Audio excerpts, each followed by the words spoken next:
It looks like it did. You just Okay, good evening, Council. Yes, okay, good. This is the City Council regular meeting for Tuesday, November 17th, 2020.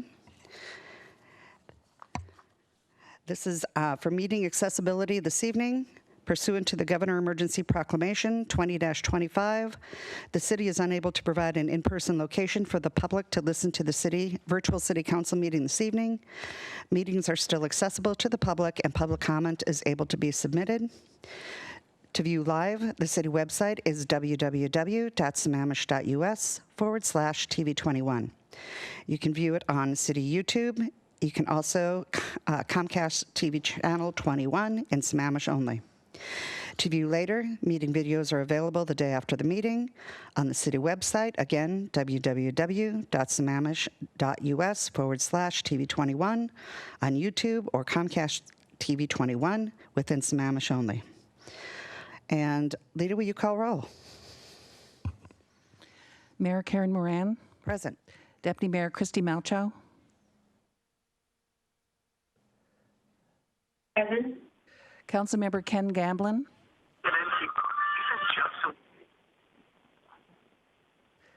Councilmember Jason Ritchie. Here. Councilmember Chris Ross. Present. Councilmember Pamela Stewart. Here. Councilmember Kent Treen. Present.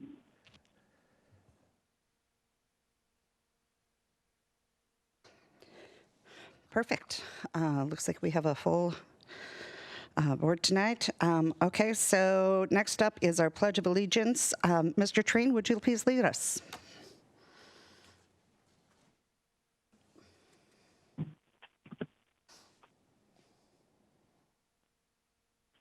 I pledge allegiance to the flag of the United States of America and to the republic for which it stands, one nation, under God, indivisible, with liberty and justice for all.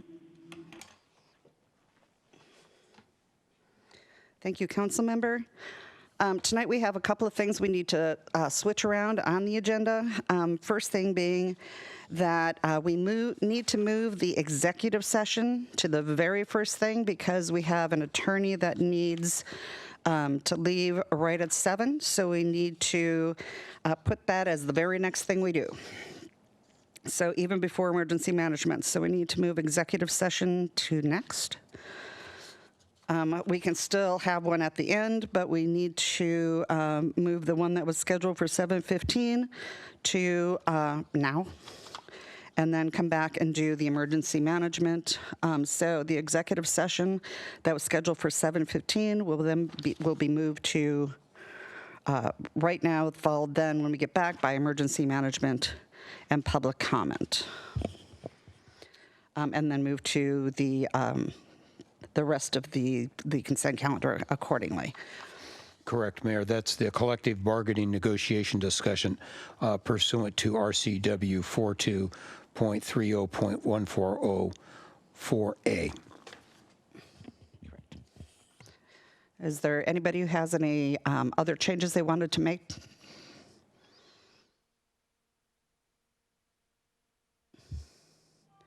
Okay, seeing none. All those in favor? And I move to approve the agenda as amended. Okay. Do I hear a second?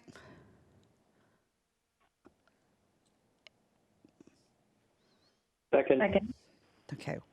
We have a first and a second. All those in favor of the approval of the agenda, say aye. Aye. Aye.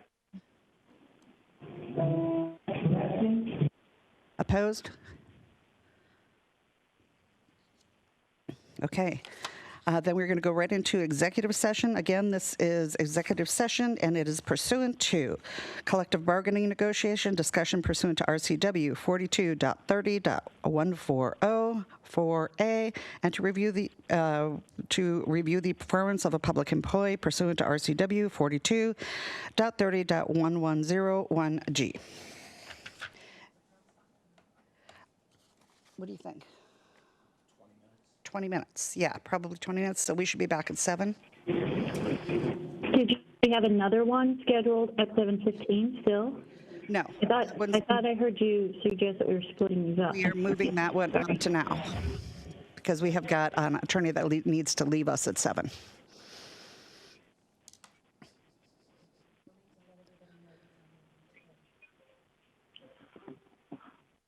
They have to call back in? Okay. Okay, so those of you that are currently on hold for public comment, I need for you to call back in because as we go into executive session, it will disconnect you. So please call back in. Once you're disconnected, you will need to call back into the number. Yeah, call back in by 7 o'clock, and you will be back in line. Sorry about that. Okay, thank you. Okay, Council, welcome back. Again, we are back at the City Council regular meeting dated Tuesday, November 17th, 2020. And we are back for picking up where we left off, and we are at the emergency management section of the meeting. And Andrew, could you give us an update? Yes, good evening, Mayor, Council Member, City Manager. My name is Andrew Stevens with Eastside Fire and Rescue. Thank you again for inviting me to speak tonight and to provide an update on COVID-19. It's become obvious that the United States is in the midst of the worst surge in viral outbreaks since this pandemic began. The country is now registering roughly 11,330,000 cases of COVID, and it's only been a week since the milestone of 10 million was surpassed. We are averaging over 160,000 new cases a day and are expected to average more than 200,000 per day in the near future. Hospitalizations are also seeing record level increases. Yesterday, nearly 74,000 people were hospitalized due to COVID in the United States, and it's more than is ever seen before in prior surges. The U.S. is also averaging over 1,000 new deaths a day, with nearly 250,000 lives lost so far. State of Washington, King County, and Sammamish have not been immune from this current surge either. Washington is seeing upwards of 2,000 new cases a day, with hospitalizations and deaths increasing. King County's case volume is far exceeding anything previously experienced in the spring and summer surges, with daily positive cases counting more than triple the previous records. Sammamish is also averaging 6.5 new cases a day, and we're up to 426 cases so far. Due to the dramatic increase in statewide cases, Governor Inslee announced Sunday new temporary restrictions that went into effect statewide yesterday and until December 14th. These new restrictions include restrictions on indoor social gatherings unless strict quarantine measures have been followed. Outdoor gatherings are limited to no more than 5 people who you do not live with. Restaurants and bars are closed for indoor services. Outdoor and takeout dining must still adhere to strict guidelines to ensure safety. New restrictions on religious services, including limiting services to 25% capacity, no choir, band, or congregational singing allowed. Fitness facilities and gyms will all be required to close indoor operations. And retail businesses will be limited at 25% of capacity and must close any congregate space areas. It is widely understood that these new statewide restrictions will impact many. It will have real-life consequences for both businesses and employees, with cascading financial repercussions to families and communities. While heightened restrictions are most likely necessary to combat the ever-increasing community spread of COVID-19, it is troubling that such restrictions can be mandated without a plan to financially support those they impact. Continued state or county assistance funding appears to be limited, and there are no expectations of any additional COVID-19 assistance being provided by the federal government anytime soon. Sammamish, however, through the strategic utilization of its CARES Act funding, is in a stronger position than most to assist its impacted residents. As you are aware, expenses incurred by local governments expenses by local governments needed to be incurred no later than November 30th in order to be eligible for CARES Act reimbursement. The City of Sammamish, however, dedicated the entirety of their CARES Act awards towards the eligible expense of public safety payroll. Staff then recommended and council approved to dedicate the entire reimbursement to continued COVID-19 response and recovery. The current surge of COVID-19 cases and the newly enacted statewide restrictions are the exact scenario that the city's use of CARES Act funding was designed for. I am unaware of any other jurisdiction that is in a stronger position to provide continued assistance beyond CARES Act deadlines without dipping into operational budgets, contingency funds, or receiving additional state or federal support. To date, the City of Sammamish has spent roughly $1,072,000 on its COVID-19 response and recovery operations, which include $216,000 to ensure continuity of government, roughly $10,000 in personnel overtime, $109,000 in emergency protective measures, $420,000 in small business grants, and $350,000 in nonprofit human services grants. And currently, the city is accepting applications for its second round of small business and nonprofit COVID-19 support grants, which I believe you'll be discussing later this evening. Depending on how much funding is allocated in the second round of grants, the city still has considerable resources to support a multitude of programs that will assist those impacted by the crisis. Perhaps an assessment of the current eligibility criteria for the city-provided business grants is necessary to ensure that those businesses affected by the new restrictions can receive assistance. Staff has also been working to identify current and expected impacts to residents and turn them into actionable intelligence. I've recently spoken with the city's human services coordinator and requested an assessment of the needs for immediate or continued financial support to nonprofits assisting those residents impacted by COVID or the COVID-related restrictions. The city's communications team and I have also been working to develop a community impact survey that will be widely distributed to Sammamish residents. In traditional disasters, who is impacted and who needs assistance can be quite apparent. With COVID, those impacts are not always so visible. And the survey we are designing is meant to identify what impacts our residents are experiencing and at what magnitude. This survey will be distributed widely in multiple languages and the information gained will provide greater situational awareness to the needs of the community. And lastly, I think we all recognize the impacts that COVID-19 has had on this nation. Unfortunately, even with all the science and information on what we all needed to do in order to combat this outbreak, many chose to ignore the warning signs. We are now forced into a position to again restrict businesses, activities, and that is going to affect a lot of people, many of whom have been complying with COVID-19 mitigations this entire time. I want everyone to recognize that what you do, who you connect with, and what public health recommendations you may choose to ignore has far more downstream consequences than you can possibly imagine. In high confidence, I would assume that the majority of Sammamish residents want what is best for your community and neighbors. No one wants to see a small business shut down or a family struggle to pay bills. No one wants schools to remain closed or family holidays gatherings to be canceled. So everyone's top priority then should be doing everything in their power to keep themselves, their family, and their community safe. So don't be the person who holds a dinner party that gets someone sick. Don't be the person who refuses to wear a mask correctly and gets an essential worker sick. Don't be the person online looking for playdate companions for your children. I want everyone to stop cutting corners. 250,000 Americans are dead, 8 of which lived here in Sammamish. So if everyone committed to the objective of ending this pandemic months ago, we would not be in the situation we are in now as a nation. I urge everyone to see this not as a personal choice, but as a personal responsibility and a commitment to the safety and resiliency of your community. Thank you.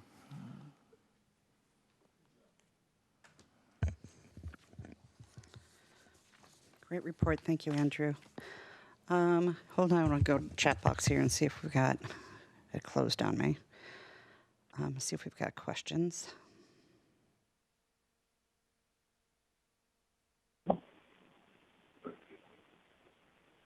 Okay. Hold on. Okay. Deputy Mayor?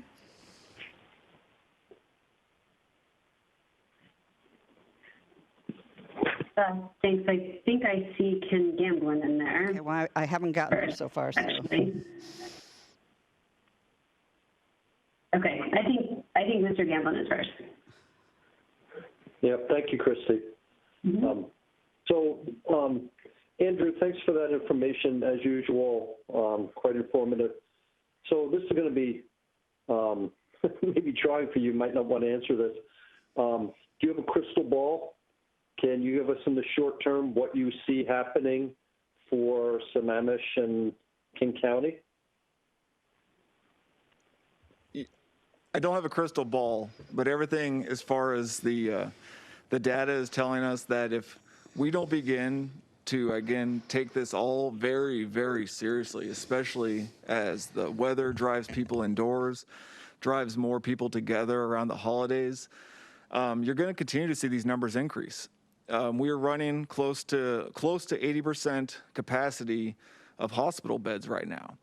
And when you're seeing numbers, daily case increases, when these are just beginning to see the positive and not beginning to see possibly the negative effects that come a week later and the severe health issues that come longer, it's only going to get worse. And I think people really need to weigh this very seriously. And I saw, a statement today saying a Zoom, Thanksgiving over Zoom is better than a Christmas spent in the ICU. So I really think that, yes, restrictions are important. Should they have happened possibly sooner and more strategically with, again, financial assistance to support them? Yes. Should people throughout the entirety of this pandemic not been going to things that are closed, lifting up caution tape and playing on equipment or piers or any other magnitude of things that kind of went against public health recommendations? Yes, they should not have done this. And I think, unfortunately, you're going to have to see hospitals maxed out at capacity. You're going to have to see, temporary morgues or field hospitals, erected in CenturyLink Field, again, for people to start taking this seriously. Even though, again, 1,000 United States residents are dying each day.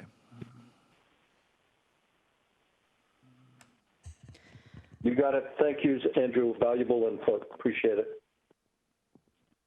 Okay, now Deputy Mayor? Thanks. I hope I'm not repeating anything that was already stated. For whatever reason, I was just kind of sitting in the lobby waiting to be let in, so I did not catch the first part of what Andrew said. So again, I hope I'm not repeating anything. But I did sit on the call earlier today with King County Director of Public Health, Patty Hayes, and I know Andrew and Celia were both on that call as well.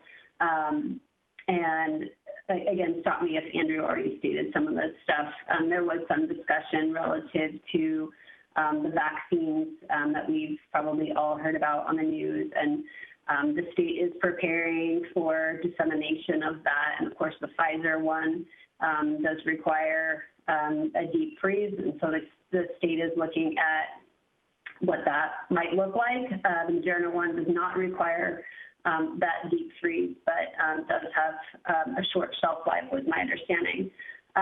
But I think a really good takeaway at the end of the meeting was from SCA's director, Deanna Dawson, where she talked about the Swiss cheese effect. And I thought that was valuable. And the Swiss cheese is that if you don't plug all the holes in the Swiss cheese, and that's social distancing and wearing your mask and not gathering and washing your hands, like if any of those are open, that's when you're allowing the potential for the virus to enter into your circle. So everything really does help in terms of stopping the spread of the virus. So thanks. No, that's a good point, Deputy Mayor. I think it's a combination of everything that people are doing when they're out. I see a lot of compliance with public health recommendations. I see masks being worn in stores. And I think I see a lot of that being disregarded back at the home. I'm not saying wear a mask around just your family, but I think a lot of people are expanding their pod of, contacts beyond what they really think they are. Whether you're just, hanging out with your neighbors, however, maybe your neighbor has a child going to school and that child is, connecting now to 20 other households. It's bigger than you think it is. And I think you really have to take precautions. But yes, that Swiss cheese method of it's not just hand washing, it's not just masks, it's not just social distancing. And again, it's not going to be just a vaccine. A vaccine is great.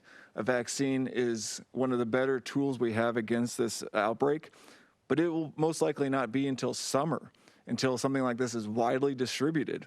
And even then, you are going to have to continue very strong restrictions and very strong non-pharmaceutical interventions in the meantime.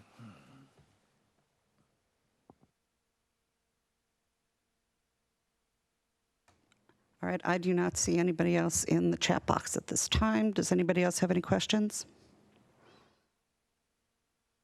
Okay, I don't see anybody.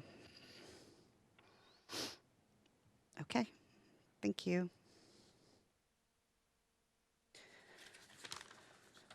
Okay, moving on to public comment.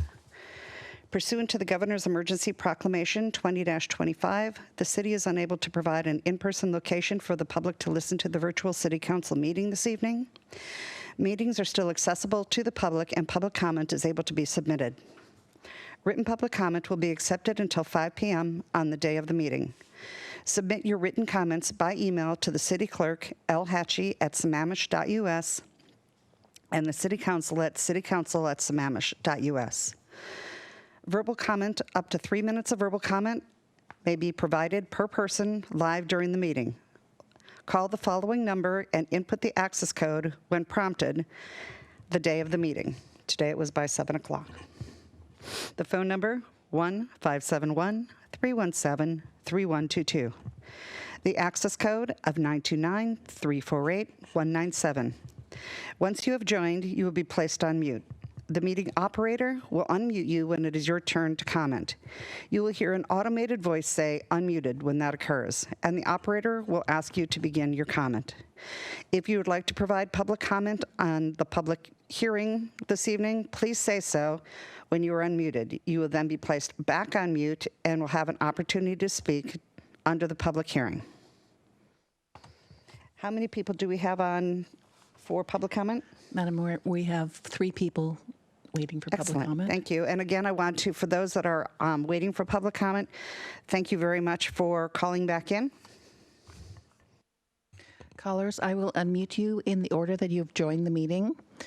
When it's your turn to speak, you will hear an automated voice say unmuted, and then you will have 3 minutes to provide public comment. Please start your comment by stating your name and the city that you live in for the record. I will now unmute the first caller.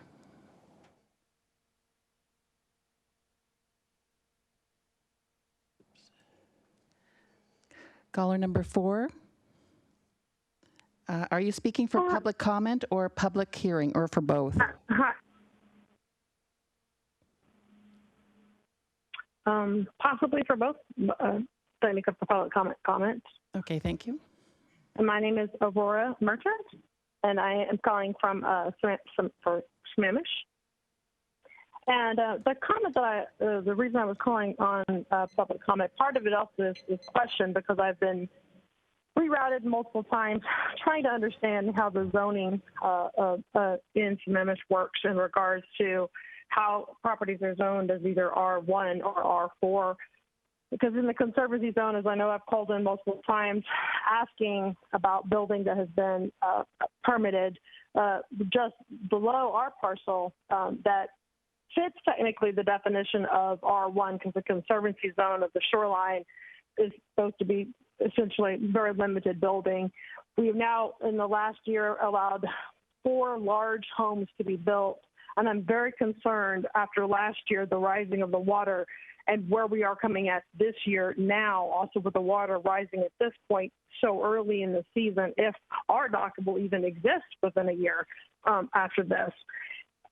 And what I'm wondering is, 1, how the zoning is determined, and 2, how the property taxes are even are affecting this, because today's, when you guys are talking about both one the water tax and this is an issue that I had talked about in actually last 3 or 4 years regarding water that's not even mapped, but somehow still managed by the city and the county, even though it's not on any mapping systems. And so tried to work with the county in the city on those issues and the path between the two, and still not met to resolve because of the staff changes.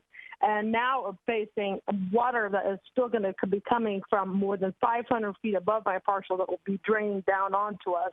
And hopefully the dock will this year not be completely covered by water like it was last year.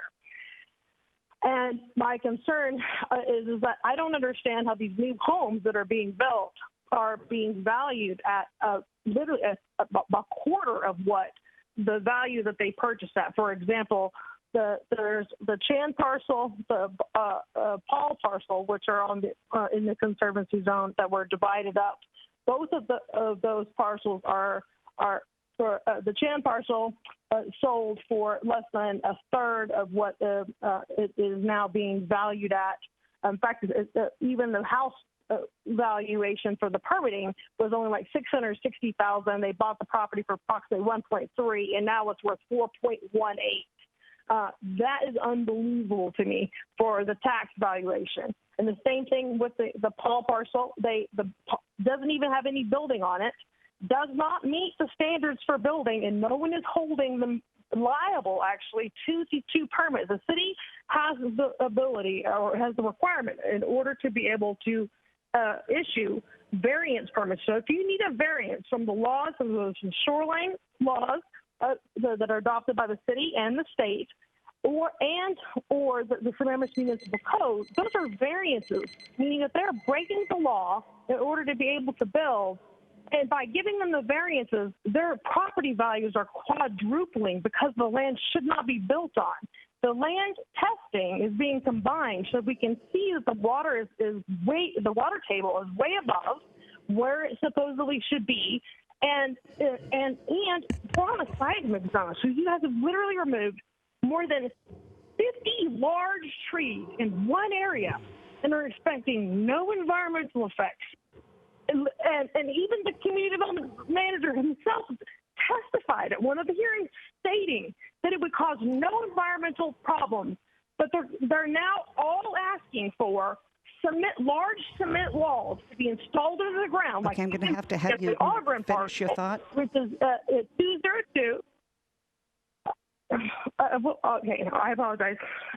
Basically, these walls that are built, which will cause hardening to the shoreline and definitely damage the land, and the hearing examiner themselves said the city will not be released from the liability. I know for the Auger and for the Bearwolf parcel. I do not understand why the city would take on this liability, making the taxpayers pay for whatever damage is caused to our property based off of the fact that it was approved, despite the fact that the city themselves recognized have to have you the liability existed. All right, finish your counsel. Finish your thought. Sorry. I'm rounding it up from there. My point is that at minimum, property should be valued and taxed at least for what they sell at. The fact that they're selling for a fraction of what we're collecting taxes on, or what you guys are estimating the price to be valued on, is unbelievable to me. Because at minimum, if we're going to, if the cities of the citizens of Sammamish are going to have to suffer the effects, we should at least get the benefit of the tax dollars of the value of the actual land that they purchased the property at.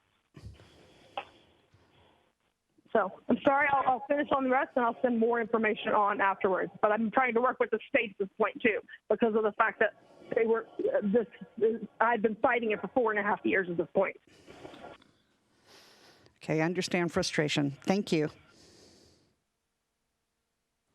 I will now unmute caller number 5, actually. You have now, caller number 5, you can please state your name and the city that you're living in, and are you speaking for public comment, the public hearing, or for both? I'd like to speak for both. My name is Mary Wichter. I lived in the city of Sammamish for 2 decades now. tonight. So my public comment, I'd like to speak on the legislative priorities, which are on, I believe, item 14 tonight. They begin on page 143 of the 216-page revised packet. Just wanted to say that in the past, when I had been able to be at the legislative committee meetings, I was able to talk directly to our legislators and say that Sammamish is very special in the fact that we have 4 streams or creeks that are important for salmon recovery, and they all occur within 1.5 miles along the Sammamish shoreline, and they're all in the urban growth area. So I hope that you will emphasize that as you move forward with the legislative priorities draft. Also, the NTDES Phase 2 municipal stormwater permit from the city requires that you do basin planning, and you are doing that. The most recent basin plan was for the Zachry's Basin Plan, and it was adopted last June, and it's been sitting on the shelf. However, there are top priority stormwater projects identified that impact the Zachry's Basin Plan and would help the success or probability of success of the new fish culvert. So for the stormwater and drainage projects, the Lewis-Thompson tight line is listed in the middle of the page 143, which is really a well-written draft. So I hope that you're looking at adopting that tonight. For the Lewis-Thompson tight line, the outflow from Tamarack on the top, there are 3 of 4 roads that outflow from Tamarack to Lewis-Thompson. On the top road, there are 25 homes that directly flow. The second road, there's 15 homes that directly flow. And the third road of 4, there are 20 homes that flow or overflow directly to Zachry's Creek. That's a total of 60 homes, and there's about 40 homes that flow indirectly. So you have over 100 homes there that flow. The project, as described, should help with flow control so that you'll reduce the amount of erosion and sediment that happens in the creek, and also perform water quality. So there are landslides, groundwater seepage into yards, and there's a lot of septics in the area which have fecal coliform and E. coli, which is rising in our streams and lakes. So I hope that Council will support the draft legislative priorities and hopefully pass it tonight, because you have a stellar team of lobbyists that you guys hired last year who were very successful. And under their recommendation tonight, they say that there is real value to direct conversations between elected officials and our legislative representatives. And you need to do that in November and December as early as possible before the frenzied legislative session for 2021 starts. So thank you for listening, and I'll hold for public hearing. Thank you.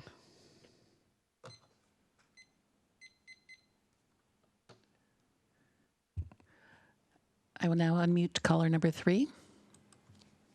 You have now been unmuted.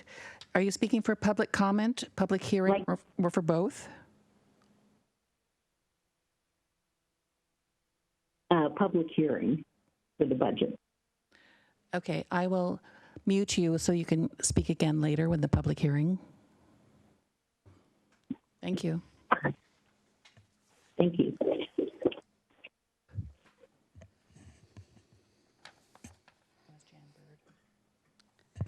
Okay, Council, the next thing that we have on the agenda is the consent calendar.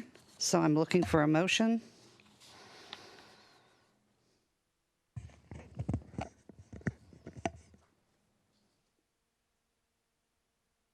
I move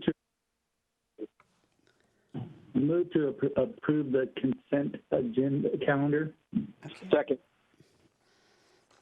Okay, I have a first from Councilmember Trine. I believe the second was from Councilmember Gamblin. Any discussion? Richie. Oh, Jason. Sorry.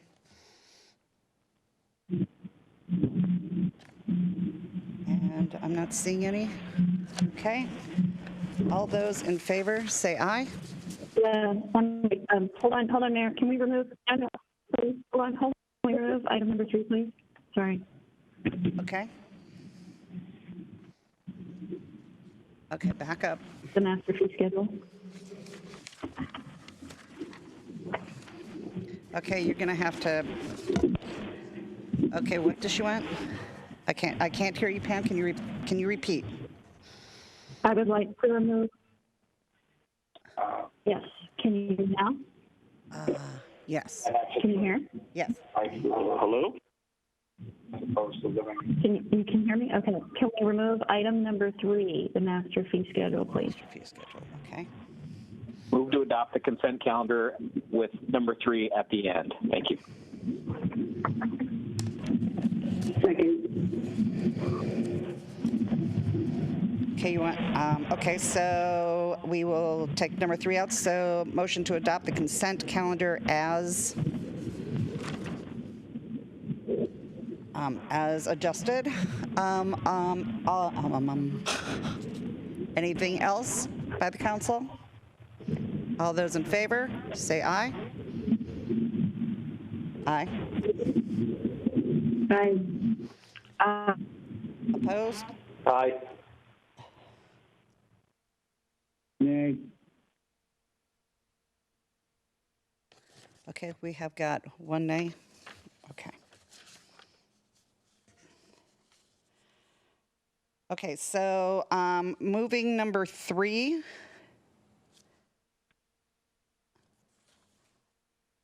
And I'm just going to put it to now because let's get it done right away before we do our presentations and proclamations.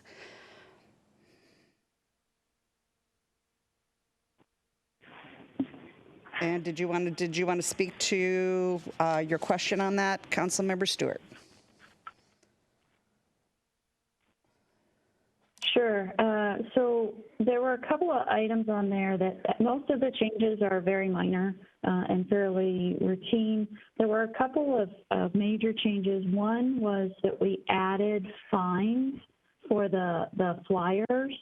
And I did not see anywhere else, even though someone responded and said we had other similar types of fines or other things listed. I couldn't find anything else in there, so I was very curious why we would put fines in the fee schedule, especially because during the discussion of that ordinance, it was determined that the enforcement person would determine the fines, and it's still unclear the way it's listed. If I were reading it as a citizen, it would look like my first offense would be $100. It doesn't say $100 per flyer. So I'm still concerned that, you know, the entrepreneurial young person who wants to mow lawns and leave flyers on 20 doorsteps is going to get a $2,000 fine. So my question here, though, is why are we listing this fine on the master fee schedule when I don't see any other fines listed here? I mean, I guess we have the work order ones, but we don't have like the tree stuff on here and everything. So I'm a little confused by that. And then my second question was where we have some really big changes where it looked like the fees went from NA to several $1,000s, and I just wanted to understand what those changes were. And there are a couple of sections of those around legal notice publications and arborist critical area reports, those types of things. I just want to understand because, again, those seem like really big changes. Okay, who's going to take this? Oh, it looks like Chris is coming up to the podium.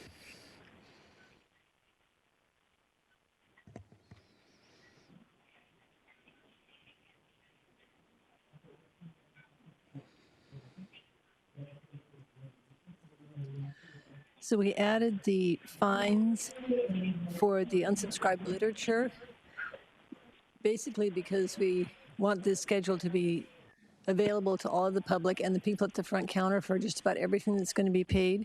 We do have the code enforcement penalties also on this schedule and impact fees and other things. So if you'd like it taken off, we certainly can take it off if the council wishes. I believe it's right out of the ordinance, but we'll check and make sure that the language is correct.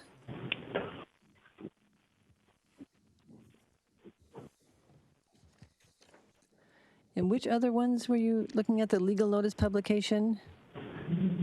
Was that what you had a question about? Yeah, there were a couple. There was one, so there's a section of new items like an arborist report, critical areas, geotech reports. It looks like they had an NA.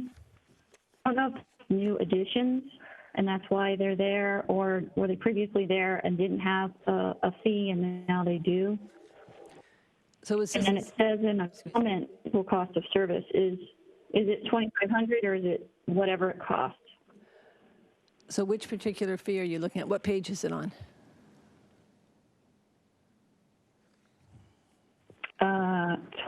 25 of 216. So the first one listed is Arbor's report, for example.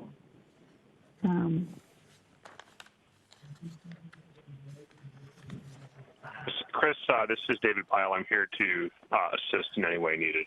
Oh, yes, please do, because a lot of these were... And again, I'm not necessarily questioning them. They just look like really big changes, yeah. So DCD updated most of those This is David Pyle, Department of Community Development. So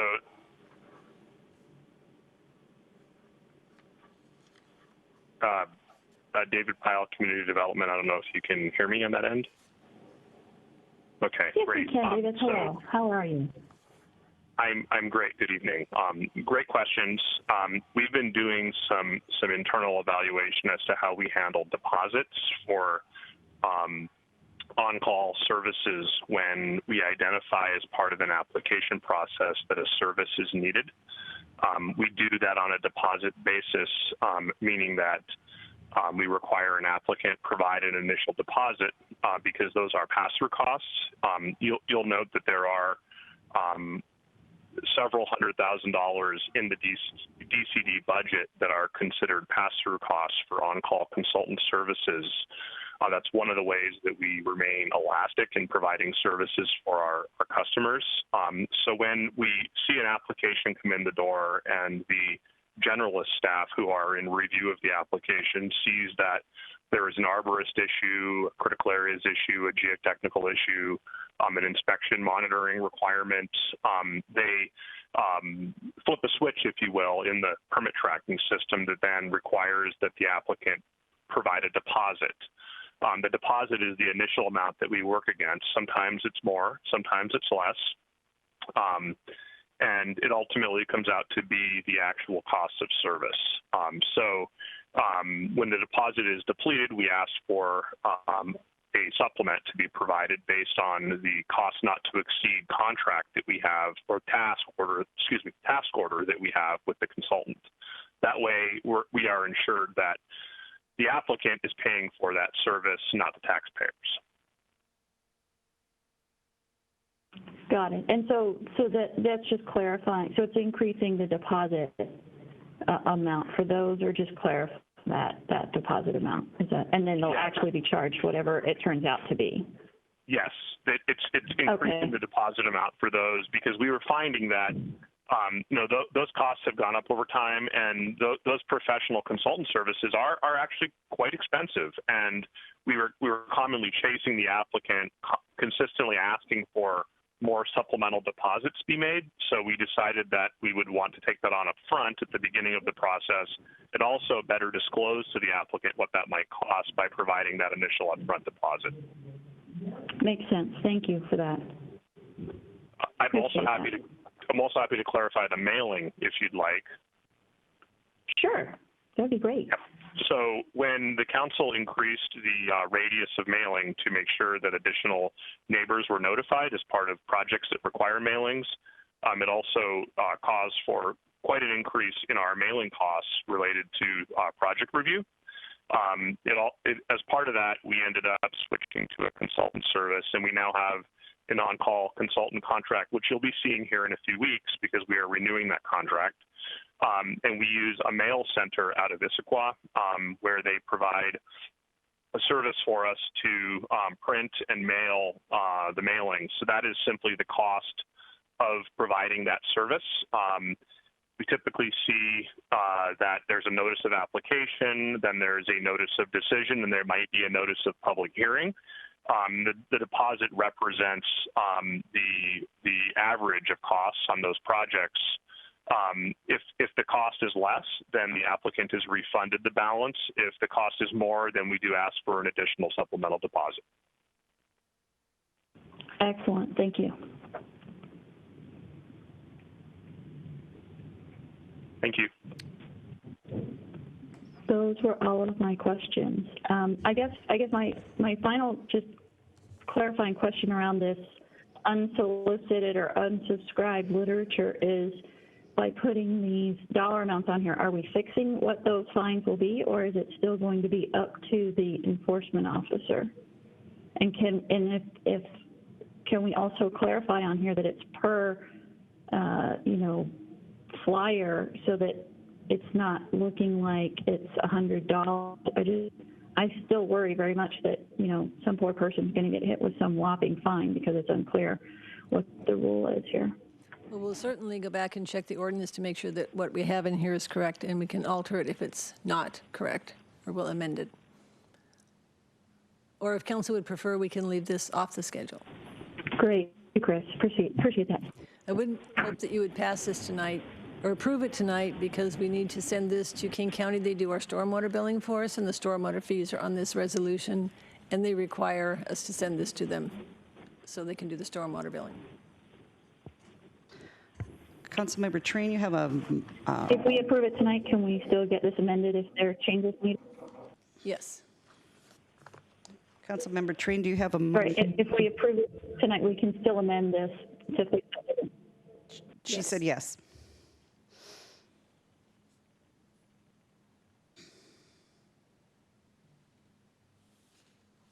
Okay, then I move to approve the updated master fee schedule.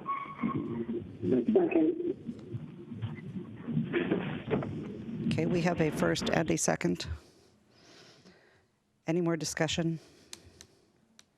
Okay, all those in favor say aye. Aye. Opposed? Aye. Opposed? None.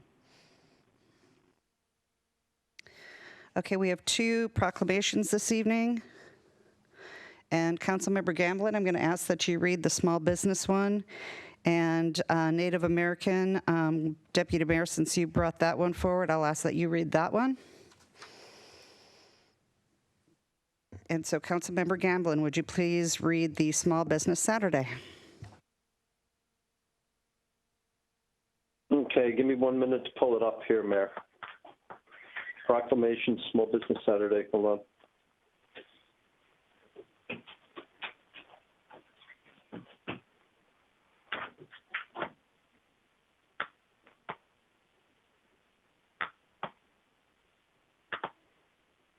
I seem to be having a problem. Hold on, let me try it once more.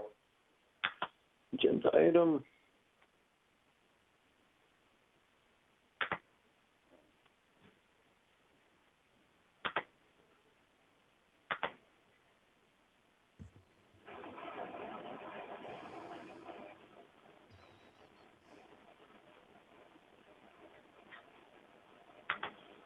Mayor, I'm just getting the, okay, when I pull it off, I'm just getting the whole council agenda coming up.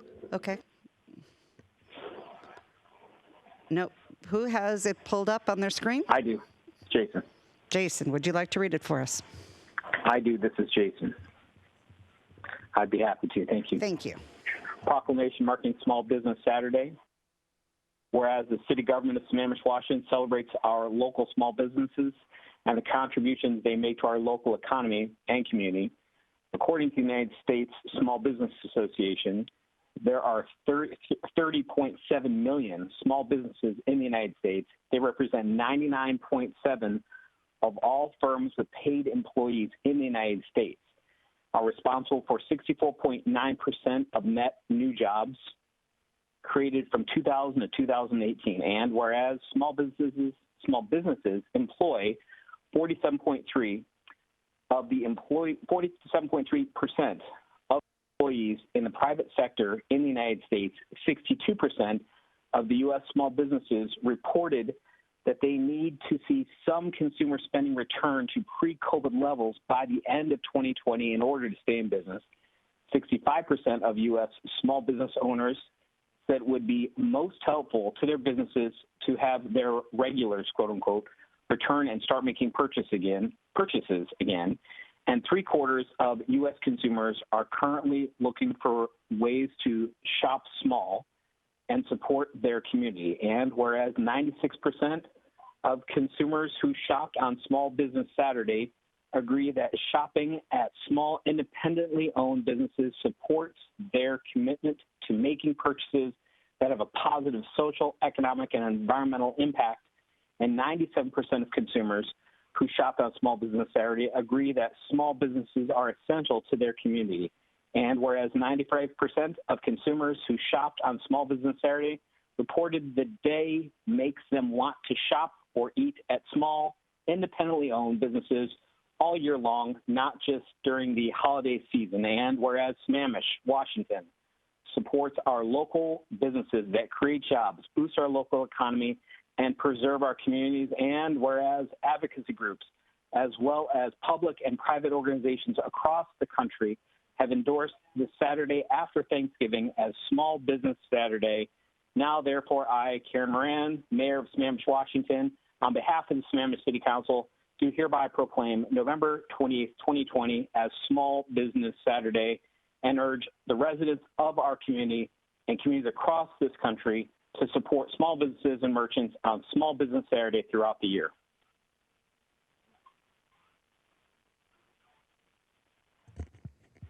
Thank you, Jason, and I really do encourage people to do that. And you read it with such enthusiasm. It was very good. Thank you. And so the next proclamation we have is the Native American Heritage Month. Deputy Mayor. Thank you. Whereas Native American Heritage Month is recognized annually to honor Indigenous cultures, histories, tradition, art, and achievements, and whereas in the face of broken treaties, violent displacement, and genocide, Native Americans have persevered and continued with remarkable strength, resistance, resilience, and self-determination. And whereas Native Americans, including local Duwamish, Snoqualmie, Snohomish, Suquamish, Tulalip, and many others, have been protectors and stewards of our natural resources and environment since time immemorial. And whereas the City of Sammamish values the many contributions made to society by Native American people in technology, science, philosophy, the arts, and especially our local Indigenous volunteers and leaders. And whereas the City of Sammamish recognizes that we must work to combat the impacts of discrimination and racist policies on Native people, past and present, and eliminate inequalities stemming from colonization. And now, therefore, Mayor Karen Moran, on behalf of the Sammamish City Council, do hereby proclaim the month of November 2020 as Native American Heritage Month. Excellent. Thank you.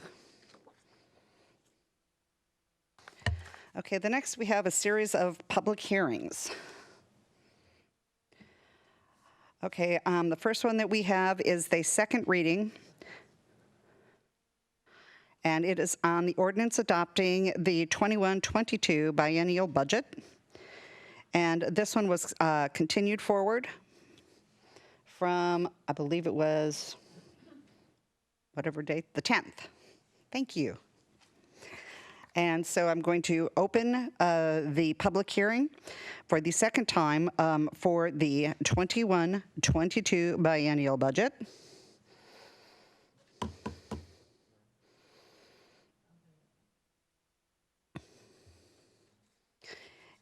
And we have got public comment. I believe we have one person. Oh. Okay, so we have got 4 public comments. Perfect.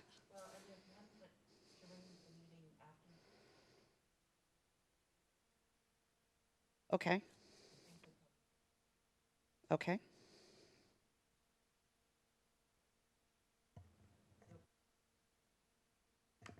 Yep, it is open now if you want to move forward with public comment. Yeah, we currently have 4 people on the line to speak. I will unmute caller number 4, and you will have 3 minutes to speak.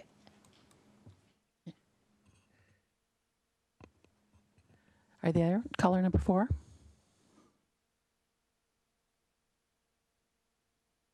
Hello? I'm sorry, Matt. The wind is so bad out here. I'm getting bad signal. Can you guys come back to me? I apologize.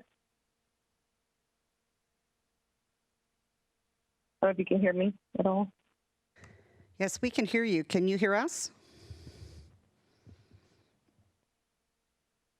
It's breaking up really bad. I'm sorry. It's winding and starting to hail outside right behind my house. I'm here in Sammamish. I apologize. Yeah. Can you guys come right back to me? Because I can't. I'm trying to open up the page, so I Okay, keep on talking. we'll come back.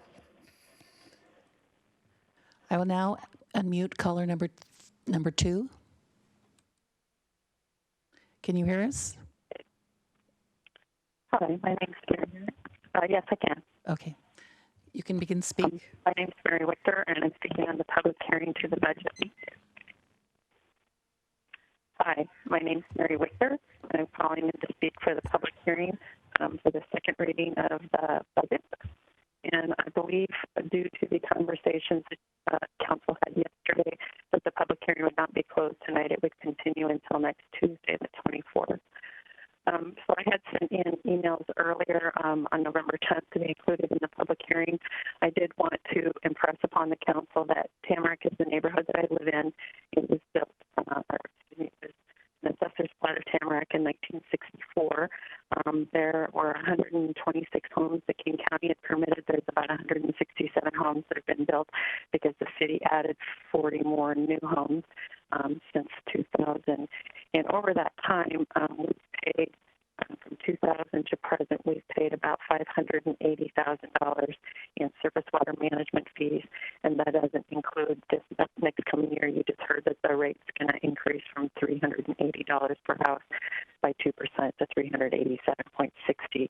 So it's $580,000 have been paid for surface management fees. Those can only be used for stormwater, and we never received stormwater services in our area due to the private roads. So I'd like to see that changed. King County does have a neighborhood drainage assistance program that was specifically designed for people in private areas because they realize when you collect fees or taxes, and these are fees because they're not based on value, from everybody, that you should be able to get some amount of that money back. So another person talked about what's been in the neighborhood drainage assistance program again, and he had moved that there should be $200,000 or $250,000 added to the budget, and that like one out of every 4 or 5 years of those, it could be done in the private area to be more fair to everybody in the city of Sammamish.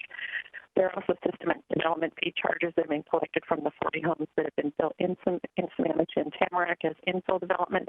I estimate that to have been paid at $80,000. So overall, the city has specifically, for stormwater fees, received $660,000 from the Tamarack area, which were paid to the city for stormwater, and we do need drainage improvements. There's also discussions. You guys have voted, councils have voted 7-0 twice to do something to extend any drainage improvements up 210th Avenue to northeast to both sides of Northeast 4th Street. That would require a public drainage easement, which I believe that we could get. And if you want those donated or done at no cost, there is at least a value that should go for those. So we have about $750,000 to $1 million worth of value related to stormwater activities. So in addition to the Lewis Thompson tight line, which we need to be able to get the water coming out of Tamarack to go to public streets, we would like consideration for that. And I would like to say that the new Public Works Director, Jeff Elfish, and the Deputy Public Works Director, Cheryl Patterson, have been out recently to the area, and we're talking about things that can be done for that. So I would like to see capital improvement projects, but not just for Lewis Thompson Road, but also for the extension of the Tamarack to handle the landslide hazard area. Thank you. Thank you.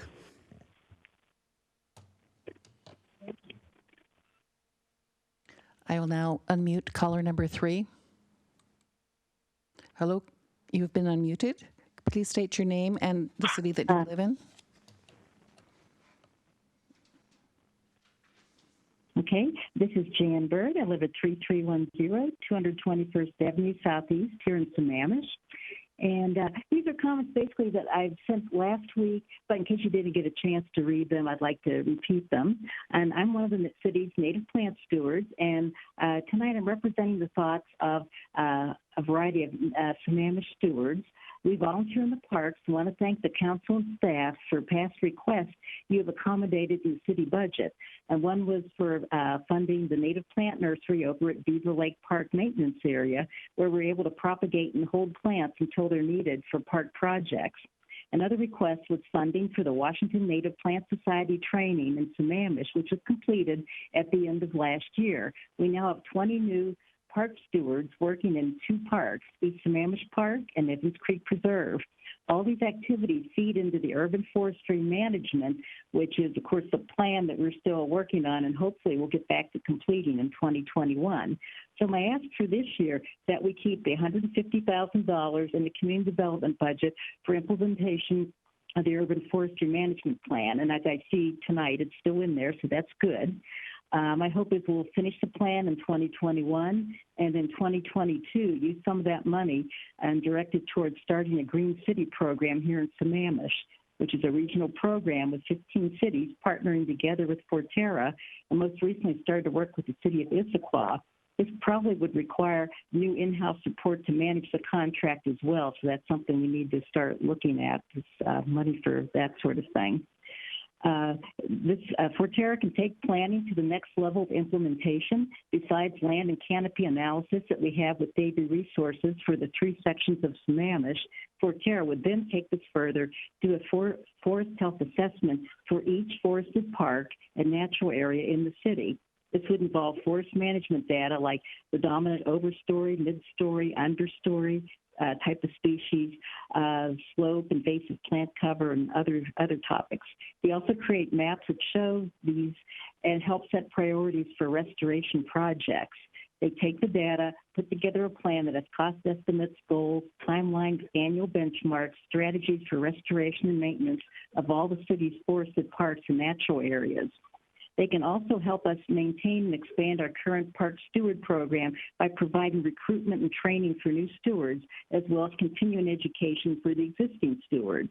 Although we're good now with 20 newly trained stewards, what typically happens is after they've put in the 100-hour commitment, which is what's required, or a year of work, many of those who don't live in the city typically end their volunteer service. And I think out of our 20, probably about half do not live in the city, though some live right outside in unincorporated King County. Those who do live in the city usually stay on for several years, and they may end their involvement at that point. And finally, you end up with a handful of long-timers, but not near as many as what you started out with. I am wrapping up. So the need to continue to recruit people as volunteer stewards. And one advantage of the Forterra program is it does training in smaller chunks than the Native Plant Society program. And so it's more accessible for people that work full-time and may not have time for the other program. So anyway, since Forterra owns and manages Hazel Wolf wetlands and it's in our backyard, it would make a lot of sense to partner with them. So thank you. Thank you.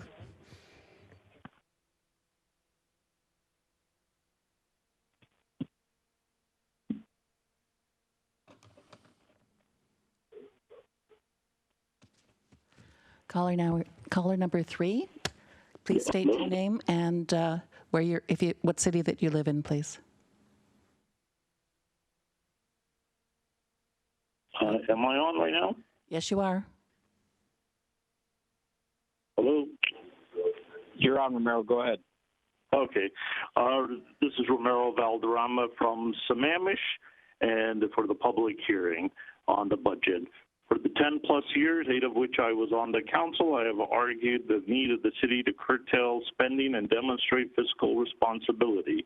Lyman Howard, as finance director and city manager, repeatedly had told the council that we had had long-term structural imbalances, and as of the 2016 council retreat, we were told that there would be a crossover point in 2020.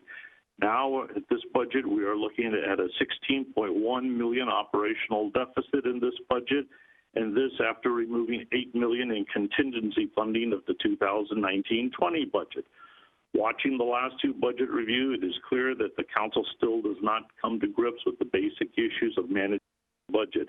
Instead, the council is now discussing, in the midst of a health pandemic and economic crisis, raising property taxes by 11%. This is a 180-degree reversal of past practices by the councils, including this one. Yet the city budget shows it retains a $22 million net ending fund balance. Why can we not have the often touted promises for reforms and cost savings that the council talks about and draw on those reserves? Instead, millions have been spent on personal projects, raising legal expenditures from 2019.8 to 2 million in 2021 and even more in 2022. Further millions on consultancies for concurrency and irrational the overseen measures, which now on November 13, the city now has decided to drop their costly appeals, 3 years and millions of dollars of taxpayer money being wasted. Police expenses are jumping in this budget as well, despite no noticeable reported increase to 8.9 million. Why? When I was chair of the Public Safety Committee, the police study showed that most of these were attributed to the town center construction that is neither yet built, and the city has recently denied a permit to build it. So why are we increasing expenses to the citizens if it has no justification? Not only are there no real cost savings being taken, but the council has completely lost on even how to address the budget. Last night, the new city manager was given no guidance but to cut $13 million, but don't touch the high priority personal political agendas. This council's own bullhorn on Facebook is now criticizing the council, saying they can't believe these people are in office. We're in bad shape, Sammamish. The lack of board experience was on full displays. Moran and Malchow, they deserve the city council they've created, which is wholly dysfunctional. And then the micromanaging that they're not prepared and have the merit to do. Show fiscal responsibility and concern for the health and pandemic. Cut your legal, police, and consultant expenses of your own personal agendas. Show leadership and fiscal prudence by not taking the 11% hikes in the middle of state emergencies. Stop shirking the hard decisions and unnecessarily adding to our citizens' suffering. Thank you. Thank you, Ramiro. We have one more public hearing. So anybody that wants to speak at the following public hearing for property tax, please remain on the line.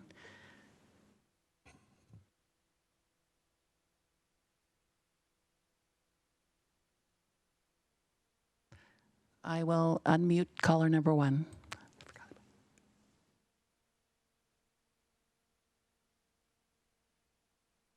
Hello, caller number 1, can you hear us?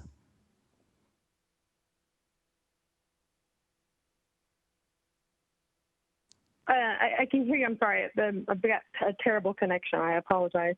The main thing that I was trying to get to, so I was trying to get connected back online so that I could speak a little bit to what was just discussed as well.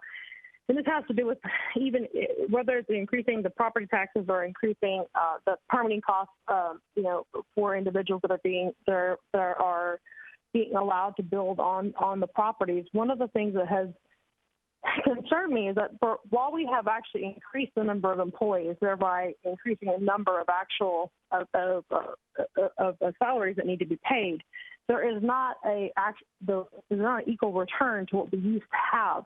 When there was an on-site or actual biologist that was involved in the planning process with the planners versus having to have that portion outsourced and then having to come back and forth, they knew the laws that govern that the state governs the majority of Sammamish, which is encumbered by severe environmental constraints. Everything from massive erosions to tunnels that were dug for mining to the fact that everywhere along the shoreline is actually considered a seismic zone and considered to be has so much water that is held within that area because of the fact that this was an old glacier, so the land that the ground is built on is literally gravel and sand.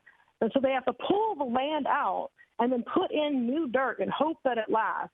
And even building the trail right in front of these same parcels that they've approved building on, that wall collapsed because the false land does not stand. And so each one of these parcels are now asking to have hardening of the shoreline, which these were denied when asking for this variance from the DOE, none of which has been, there are variance permits, which are issued by the city as the city's recommendation, are not combined with their building permits. So they're now adding all of these different building permits on top of what they did not request when they originally asked to build on a shoreline in the conservancy zone, which requires a setback of 50 feet. And there is a reason for that. It is because there's a shallow earthquake and line, and there is the deep one, which is the one that I believe roughly 15 years ago. I apologize, I wasn't here whenever the earthquake happened. That was actually a in-depth line that actually caused the cracks in the road.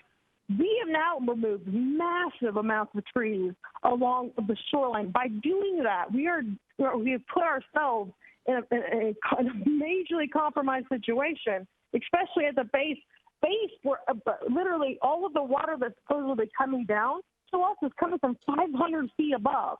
King County agreed with us.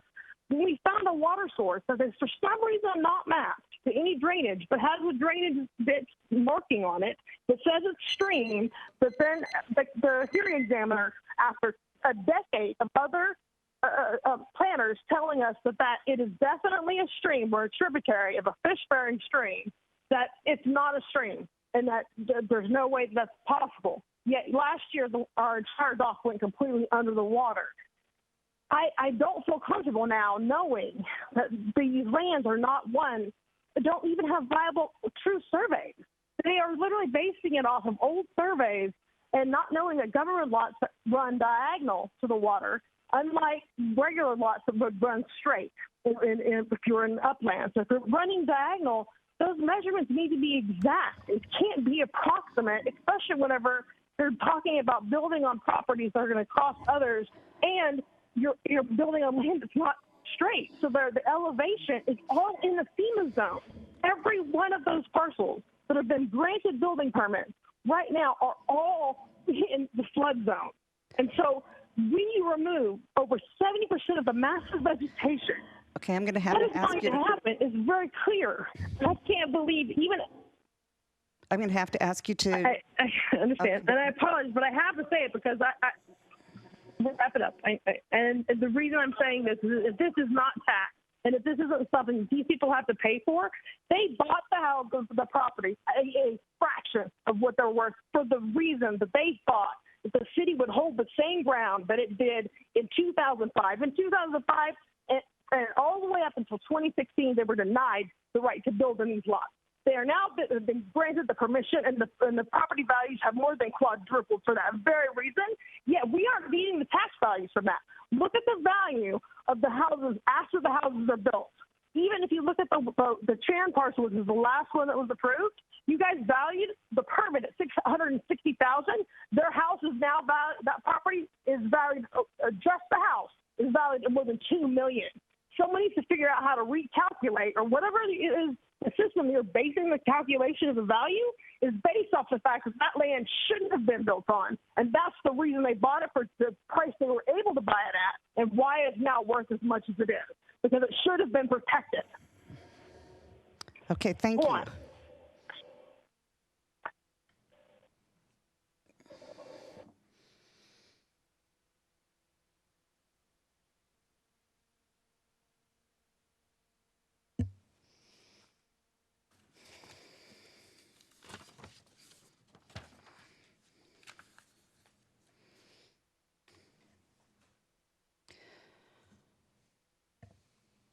Okay, so council, we are into the discussion area of this hearing.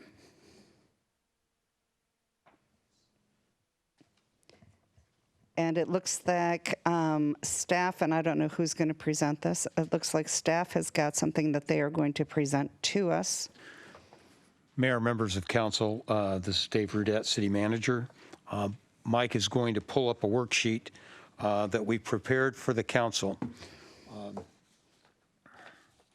And the council will all get a copy of this. We just didn't have time to get it out because we were working on it up until just after 6 p.m. this evening. Mayor and council, in response to the City Council's motion on Monday, November 16th, that directed the city manager to bring back to the council $3.2 million in cuts in the proposed budget or existing budget. Well, there's a nice desert scene. We didn't cut that. we made cuts in the proposed or existing expenditures with a description of the impact. These expenditures came from proposed budget and existing budget expenses, programs, vacant positions, and programs in different departments. It includes contributions from every department. Your directors and their staff worked very hard today to offer up expenses and programs and long-lasting maintenance efforts to assemble $3.7 million in cuts. Yes, it's 3.7. It's a bit over the 3.2 requested because we didn't have a chance to go back, prioritize, and trim back to the 3.2. There are a few items the council additionally requested that are still outstanding, and we'll work on those tomorrow and Thursday and get them to you. Those are such things as the matrix on vacancies to include all contractors and limited term employees.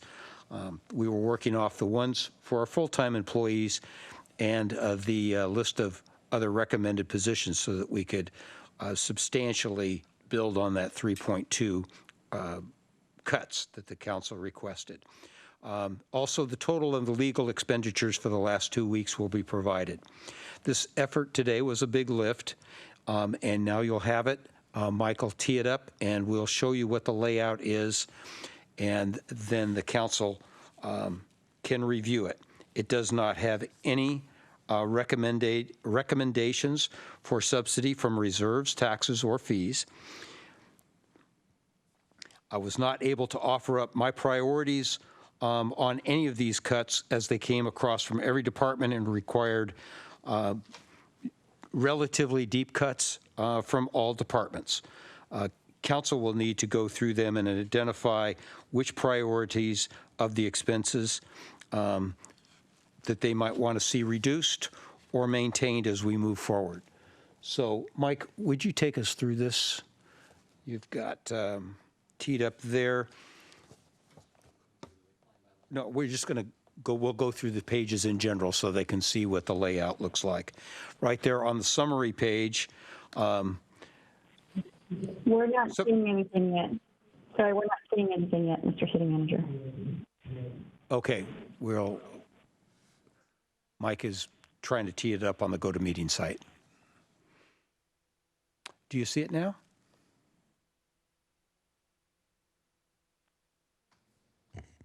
Everybody should see Everyone it on see their it now? Yeah, I do. Thank you. Okay. You'll see the summaries as they're broken down. The city manager and police department are combined. You'll see it all broken out by line, but in the summary on the first page, there's about $3.8 million in combined reductions. Community development, they had made a lot of contributions before towards $500,000, and this additional recommendation is right at $500,000. In public works, we had to cut very, very deep, as that's where the substantial dollars were, and you'll see those are all broken out with intersections or projects, and that contributed $7.3 million.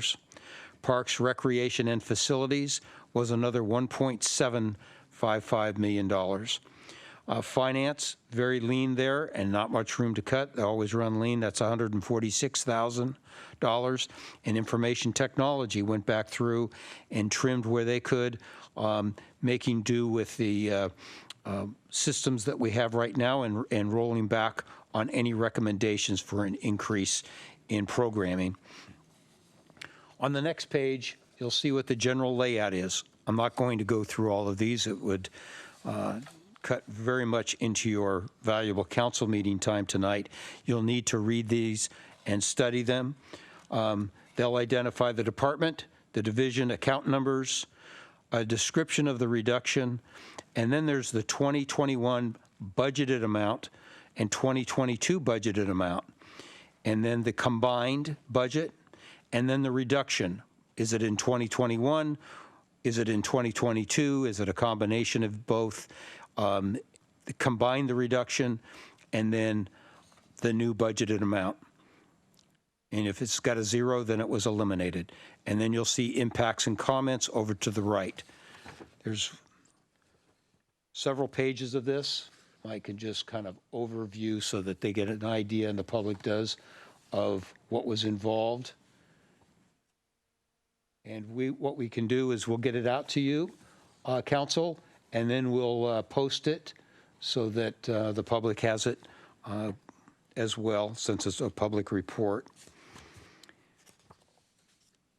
And that's the extent of what I have to present tonight. Any questions?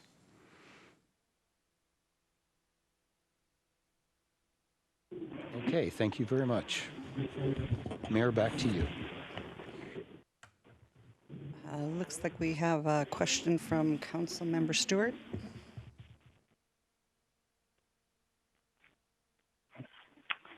Yeah, thank you to staff. That was a very quick turnaround. I just looking at the summary numbers, obviously we haven't had a chance to look through this, but I didn't see anything for legal, and it does seem quite disproportionate. So with community development kind of on a whole different order of magnitude from things like public works and parks and things. So I'm assuming that all of that is explained in the spreadsheet. Yes, there's explanations for everything, and it's really very subjective as to the value and the weight. And the council can review that. If you need deeper cuts or other explanations, we can provide it. The legal numbers will be provided you over the next day or two. I didn't offer up any other cuts in legal. I'd already made some, and I think my recommendations I would stick with unless the council as a body wants to further reduce those. But I will comment, when you see the numbers from what was a combined litigation budget from 2 years ago, we're down significantly. But those will be provided in the next day or two. Thank you. Thank you. Councilmember Gamblin.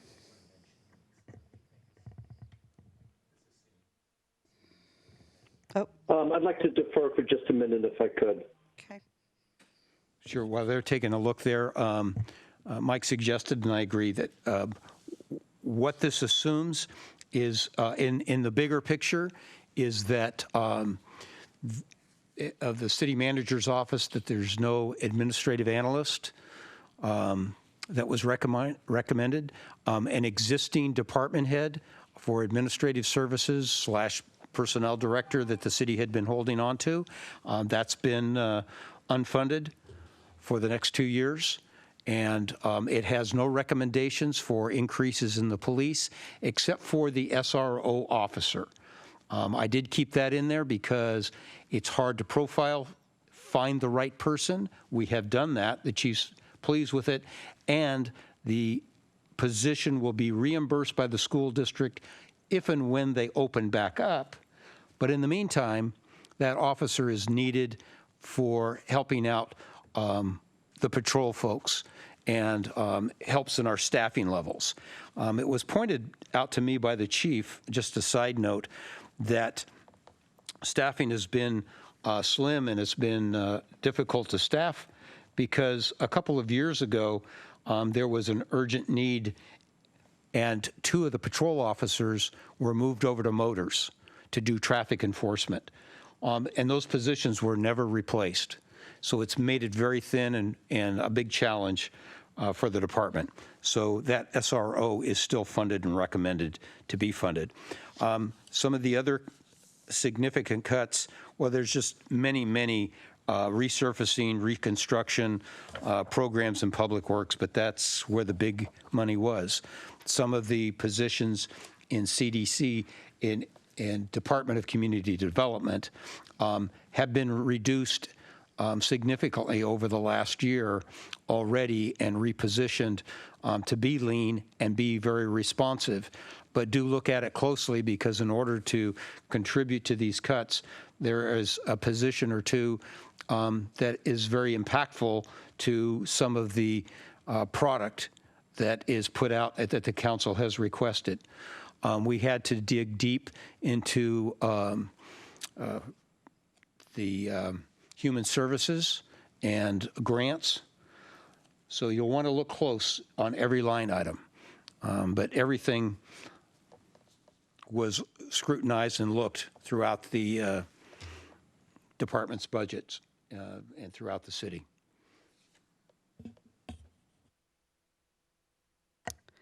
Councilmember Ross?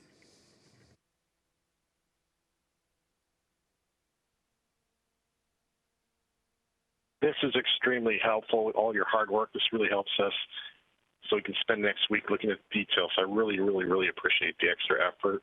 We didn't expect this. Number two, I just want to confirm a couple things. I think from your description, these are all departmental, operating budget reductions. That's true, right? Nothing on CIPs included here. There's no capital in there. There's a lot of public works programs, that we've debated are maintenance, significant maintenance, and that sort of thing. But this is all operational budget. Okay, good. Okay.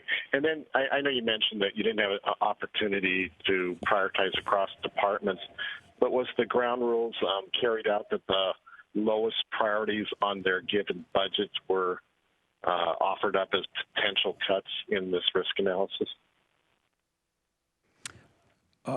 I'm not sure I picked up your words correctly, so I don't want to answer correctly. Could you repeat that? Yes.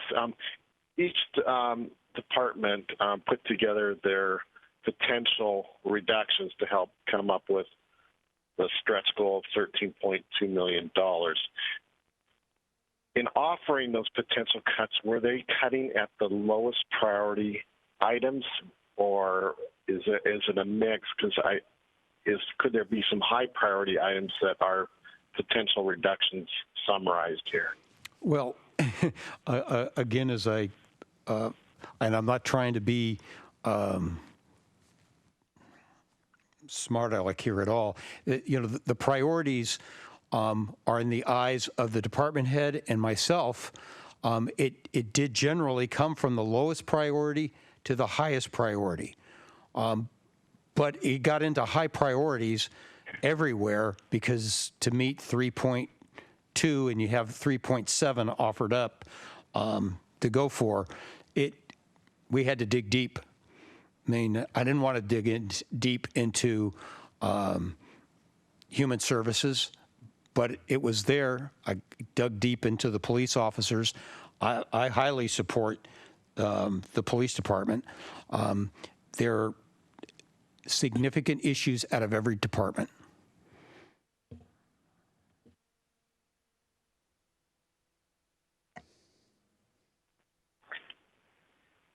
I'm assuming that you mean 13.2, right? I'm not sure. 13.2 and 13.7, not 3.2. Oh, I'm sorry. Yes. There's 13.7 million there, and it's not 13.2 because we were still adding up at the end, and I didn't have time to go back and go, let's try and save this one. You folks can take a look at it and help with that. Thank you. I hope I answered your question, Councilman. So maybe it sounds. I think you did, but I think it's a mix and match of starting with baseline, looking at the lowest priority reductions, and then there is some new budgeted items such as police that may be included that are not necessarily identified as low priority. Is that fair to say? I think that's. If you just mentioned that's a fair statement. Budgeting. That's a fair statement. Public Works had many of their things numbered, which really helped. But I had to take it. For example, in Public Works, they'll start with a number 1 as a very low priority item, up to number 10. In order to get to this size number, I had to take it all the way up through number 9. I might have been able to revisit it and cut it back into the 9s a bit, but I just didn't have time at 6:15. But everybody had. No. Like I said on the onset, I really appreciate. This is great. This is really good. Really appreciate it, Dave.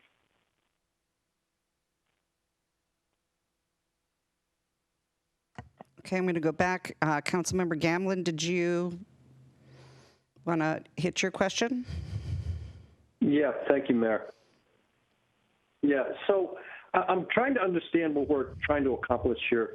So we now have a list from the city manager on cuts to bring our structural deficit that's occurred over many years down to zero in one fell swoop, simply built on the back of expense.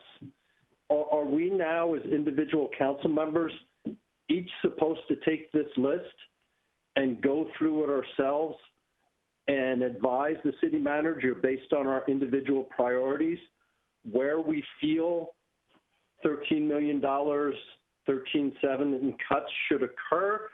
And again, as I mentioned before, if you don't look at the revenue side, and if you only look at the expense side, you can't create a budget. So I got two questions, I guess, for Councilmember Ross, who requested this. And what are we supposed to do with this? And does this mean each individual council member should spend the next week and go over this and come up with what we consider priorities on this list to cut? And I'll go over to Councilmember Ross for an answer on that. Thank you. First of all, this was not just Councilmember Ross, 5 other members supported this approach. In my view, and only my view, and other council members can chime in their viewpoint, is that you start with looking at what it takes without tax increases to close the structural gap. That's the first phase of the review. I expect the council to come back and look at these cuts, and some may, I don't know where we'll land, but we'll certainly identify certain cuts that we're not comfortable. It's too deep in the bone, jeopardizes our infrastructure, jeopardizes our public safety, or jeopardizes just the quality of Sammamish. And so we have to make some value judgments. It could be that we end up with a combination of reductions, reducing part or all, anywhere from zero to all of the 13.2 million gap. It could involve some funding from reserves as just a step forward to a structural recovery, or it may include a full tax, recurring tax solution, and those are the extremes and different scenarios that we need to come up with. But before we can talk about those revenues I talked about to close the gap, is we need to understand what constitutes cutting too deep, and I think from this detail we can come back more informed and understanding where potential reductions are.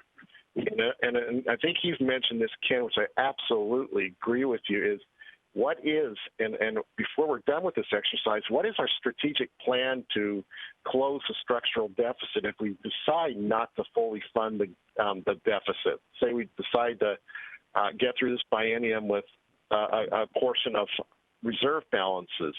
If we decide that, we still need to think, okay, what can we do in future bienniums to make sure at some point we land on a structurally balanced budget before we run out of reserves and our minimum 10%. So that may be the other part of the conversation. So it's a part of how do we strategically close this gap, which at some point we have to. And it's a combination of revenue, combination of expense reductions to get there. And we do have some. And you hit it right on the head. Oh, I'm sorry, Councilman. Go ahead. No, that's fair. You hit it right on the head, Councilmember Ross. We need a plan, and I think we're a little bit in this down in the weeds because we haven't been presented with different budget options. So, on the October 10th, the 10th meeting, I suggested that we have a range of options be made available to us on the budget that would allow us to use our 3 levers, which are decreasing expenses, increasing revenues, and using some of our surplus. But my question on this, incredible detail that's available here on this. Again, is each council member supposed to create a priority list on all of these different proposed expense cuts from the city manager? And are we then supposed to come back in a public meeting in a week and sit down and go over these each and try to create a matrix from 7 council members on what our different priorities are on the cuts that expense cuts that city manager has identified in this report? How is this decision supposed to be made? In the perfect world, in my world, I would never be involved in this level of micromanagement of city manager. I consider this way out of my wheelhouse. I would consider as a board member that I would never instruct CEOs specifically on what to do. But be that as it may, we're at this point now. So what would be the suggestion of the 5 who voted for this option? Should each of us create a matrix so that we come back together with 7 different matrices of prioritizing these different expenses so that we can come to agreement on what are priority and what are not, what are essential and what are not? How do we move forward from this? I need a plan going forward to next Tuesday when we meet again on this.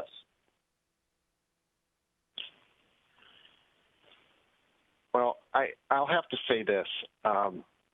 The biennium budget's the one time the council works with the city manager to make sure that our budget's aligned with the city's priorities. And so we do have to talk about specific projects, specific expenditures, and so on. So absent that, we're just saying, here's your budget target and figure it out. To some degree, we're having, through this exercise, is having the conversation where we, the council, are being communicated the risk of not doing certain things, which is informative. It helps us to support the city and all the important objectives of the city. So I think this exercise gets us there. As far as deliverables next week, I haven't looked at the detail. None of us have looked at detail. But I imagine each of us is going to come back and see some items on that list that, hey, we can't go that low or we can't eliminate that. Those are types of conversations I think will be centered on our discussion next week. And from that, we can figure out, okay, we can get down with a consensus of X amount reduction of that 13 million to 13.2 gap, structural gap. And then let's figure out what to do with the rest. And I think that is how we should really approach it, in my opinion. So I would invite other council members to talk, because I think I've expressed my philosophy on it. Okay, well, again, a plan would be nice.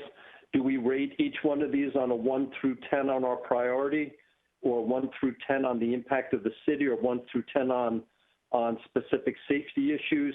How are we going to vote on each one of these line items as 7 people to determine what each of our priorities are on these? Each person has their own value judgment, in my opinion, and so I think you come out with your priorities that you deem appropriate to contribute to the discussion. Okay, so 1 through 10, would that be on each of these line items? Do we want a 1 through 10? Point of order.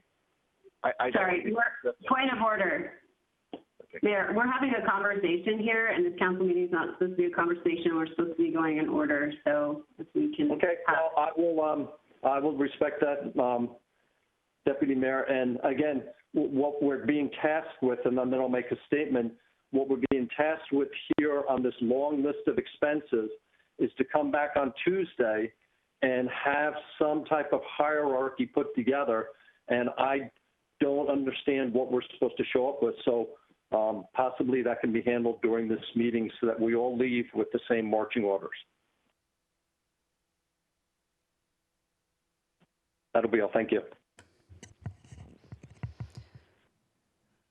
Okay, I'm going to go back to the box here because I think we had other questions in here. So I'm going to go to Councilmember Stewart. I think Deputy Mayor is next. She hasn't spoken. No, I've already spoken once, so I think Deputy Mayor and Councilmember Ritchie. Councilmember Stewart. For round 1. Hamblin, yeah. Councilmember Ross. I chimed in, but I've already spoken once. So. Okay, Deputy Mayor. So I'll wait to do my round 2 until everyone else has had their round. Thank you. So in part, I wanted to answer some of what Councilmember Gamblin brought up. And I think, I think it's fairly unlikely that we are going to remedy this structural gap we have in a single year or one fell swoop, as you stated, Councilmember Gamblin. That's just my opinion, but I think this exercise does allow for us to make sure we consider all 3 of those levers that you also described and in what combination we might want to use them. We've heard from a variety of our constituents on this, and the opinions are very varied. We have people that don't think we should touch that bank capacity because we have reserves. We have people that think we should take all the bank capacity. And so we have some decisions to make, and I think this exercise allows us to say, if we're going to try and balance it all this year, and we're going to use those 3 levers, these are the things we could do potentially. And I understand your concern with 7 council members taking that list and going home and coming up with their own idea of how to remedy or partially remedy the problem. I think the reality is that we, at least from my vantage point, we are looking at taking some of the banked capacity in all likelihood to support some of the things that are necessary. However, having the ending fund balance, I can argue that we should probably be using some of that in order to, before we go and take all of our banked capacity potentially. So I think this exercise, and when we have a chance to take a look at it, maybe there'll be nothing on that list that we're comfortable with cutting, in which case I think that's when we come back and say, I'm not comfortable with any of these cuts, but at least we did the due diligence to say, okay, now we have justification if we need to indeed take some of our banked capacity in order to fund this city per the city manager's budget. So anyway, I think it's possible we'll have a very long conversation next week on the heels of looking through what these cuts are and how we come to make a decision. But I think trying to fix the structural deficit in 1 year is an unlikely hurdle that we're going to clear this year. I think as long as we're making strides towards closing that and quickly, that would be wise. But at the very least, we do have reserves to draw down on in part before we go reaching into the wallets of our constituents, at least with the full banked capacity. And that's, I'm speaking from a place without having seen the list, but I think we should just keep in mind that fixing the structural gap this year would be really tough for us to do.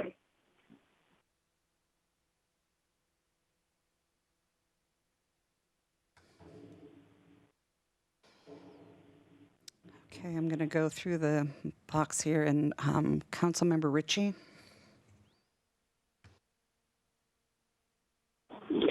Thank you. I concur with Councilmember Ross completely. I think this exercise, as the Deputy Mayor put it, and I frankly concur with her thoughts as well, is insightful to us. What each individual council member does with this information is up to themselves. What information they glean from it and what decisions they make and how they vote on the upcoming budget and what they consider to be a priority is up to them individually and how they view their individual fiduciary responsibilities and how they hear from their individual constituents, the folks in their neighborhoods, and the emails they get and the calls they take. So I don't necessarily think that there's one specific pattern or way or 1 through 10 or however we're going to look at these things. I think we're trying to get to a point where we have a consensus, and a consensus in our case is 4 votes. How do we get to a consensus where there is a plan ahead to get a budget passed that is representative of our constituents such that we can get a majority to support it? Based on that, from my perspective, for whatever it's worth, I appreciate very much the time that the staff the department heads, Mike Sugg, Dave Rudette, put into this, and it gives me the information, at least some of the information that I've been looking for, and hopefully I can glean the information that I need from it.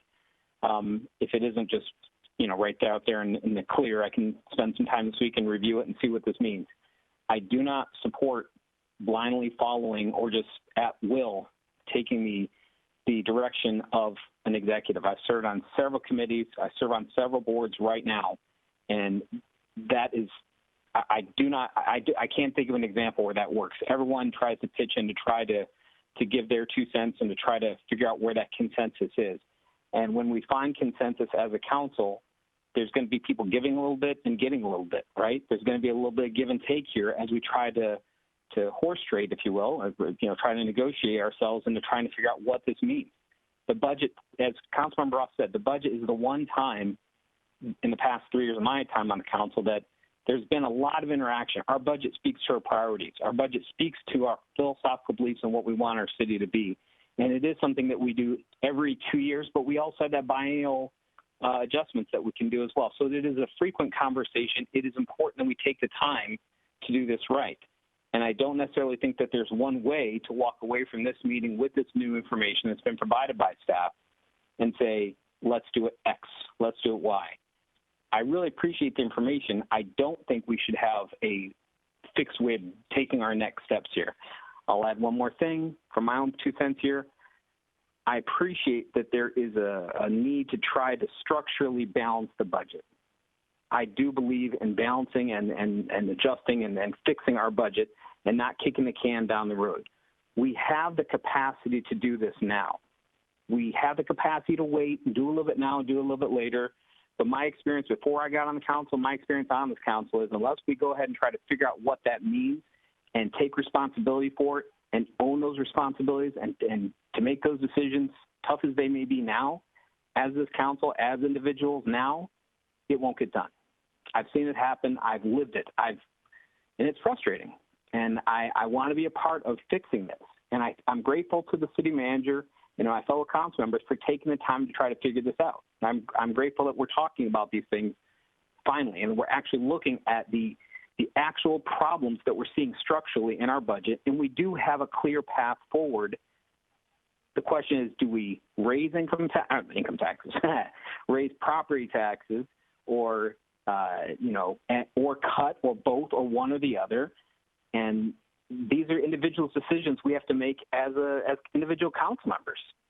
There's no right or wrong. It's not good or bad. It's what do we feel is right and how do we get to 4? So let's put that out there. I'm grateful for everything that's done. I'm very grateful for Councilmember Ross for putting this out there, and count me as one of the 5. I was there. I support this. I think this is a very important piece of information that we now have. There will be more questions that will come this week from this, and we're trying to negotiate with each other in good faith to try to find some solutions. I appreciate everyone trying to do that in good faith.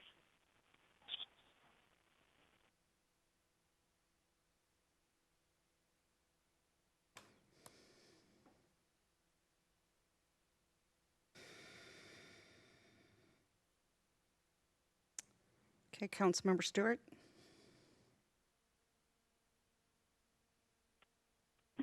Great, thank you. I want to ask a clarifying question, and then I do have one more request, and I'm hoping it's not additional work because it sounds like this work was done in order to get to here. One of my clarifying questions is, and this I'm kind of sharing this in part, some of this so that the public can follow along. So in some of my questions that I submitted, our finance director, Aaron Anson, and Aaron, thank you for your patience and for answering so many of our questions. But you provided a graph last week where you showed the crossover. And again, we're talking about operational budgets here. And you showed that up until 2020, our revenues have exceeded our expenses. And so I asked for the data behind that chart. So I want to ask a clarifying question because we're talking about having to a structural problem in our budget that's been accumulating over years, but I'm not seeing that. So can the city manager or if Aaron's on the phone, can you help me understand? Because in looking at the chart that Aaron provided, going back to 2015, our revenues have always exceeded our expenses every year up until 2020. Is that accurate?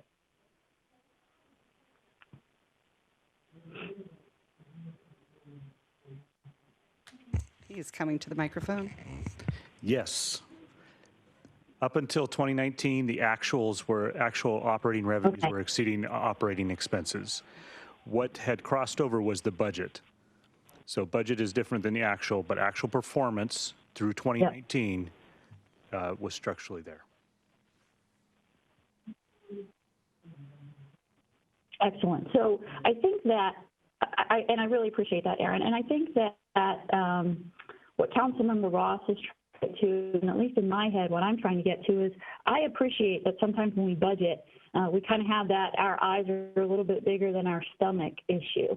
But I think that that's what we need to kind of stop doing is stop over budgeting and overestimating what we're going to do, especially if what we're trying to do is to stop eating into or assuming that we can just, pull from the ending fund balance whenever there is an overrun. I think we need to get a little bit more realistic about what our budgets are, and I think that's what we're asking for.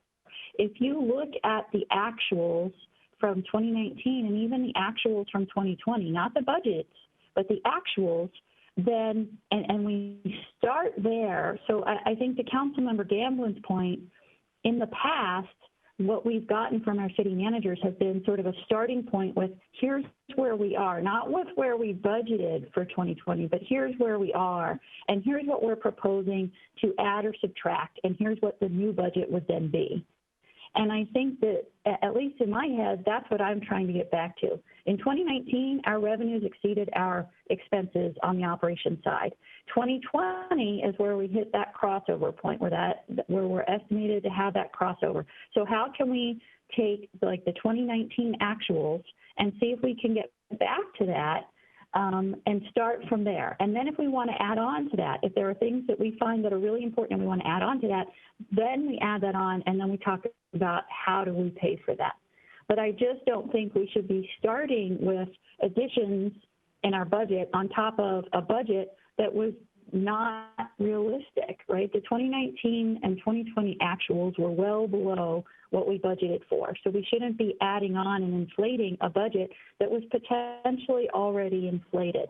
Now, why was that inflated? Those are great conversations to have, but we really need to start with the actuals. And again, no organization does a budget without reviewing the actuals from years past to understand what the patterns are, what the anomalies are, and what we really need to spend. You don't just look at what you budget because we always come in under budget. So let's look at what the reality is.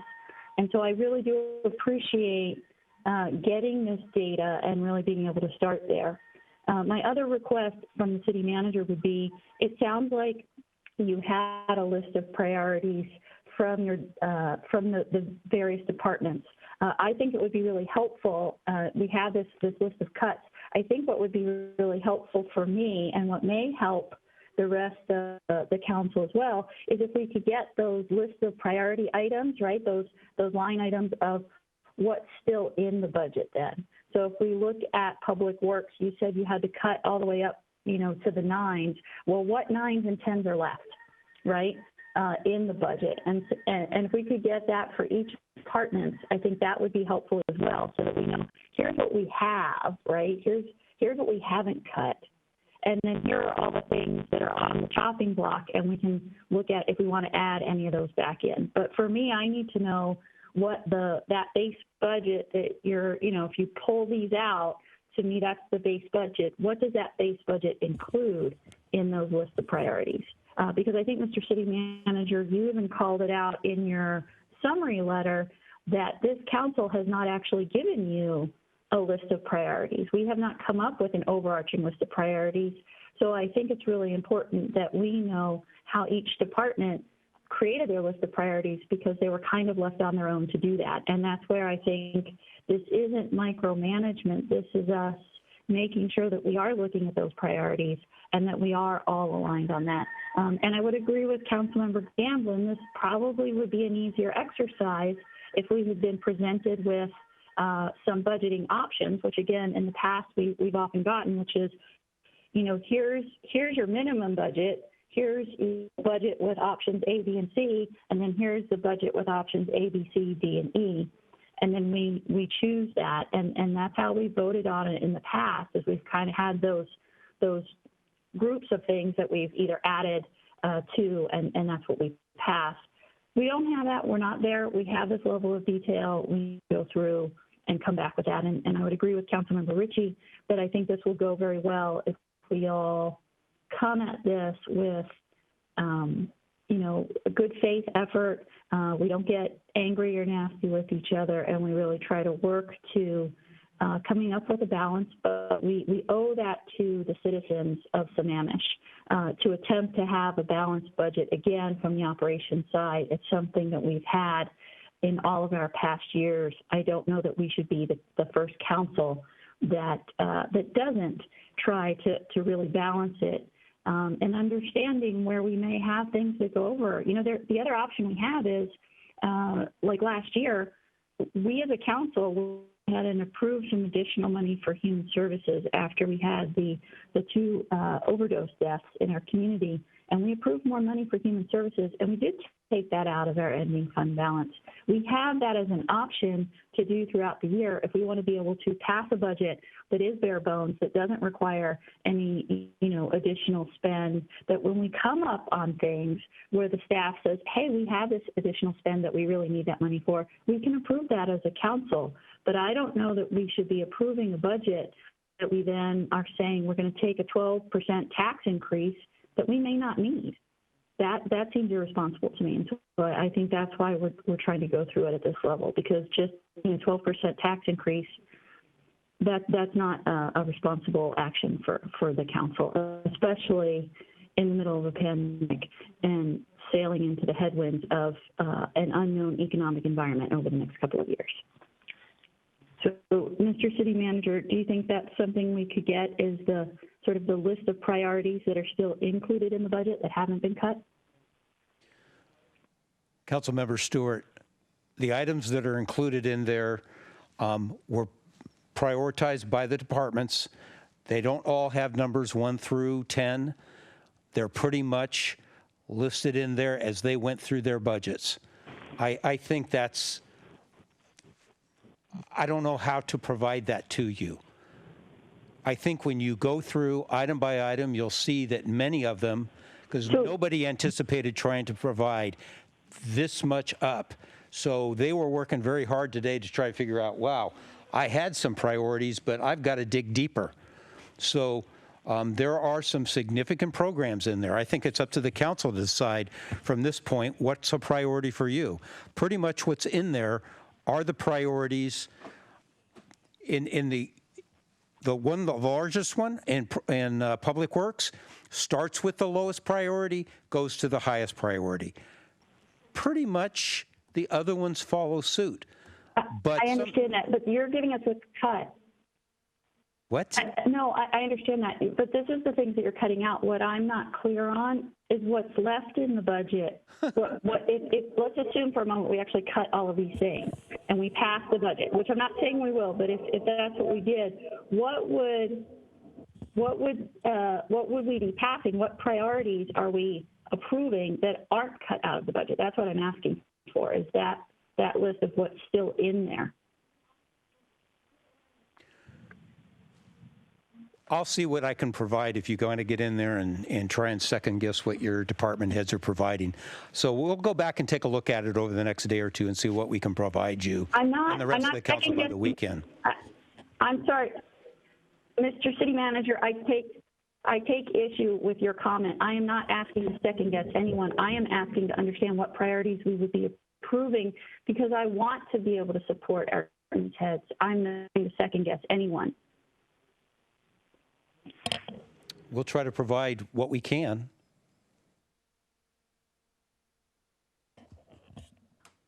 Okay, council members, is there anybody else who's got any other questions?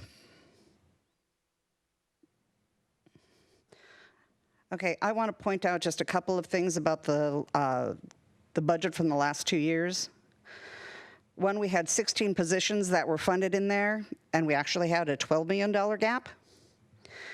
And if everybody wants to take a couple minutes this next week and go back to the September 28th, 2018 meeting, you'll probably see yourself in there.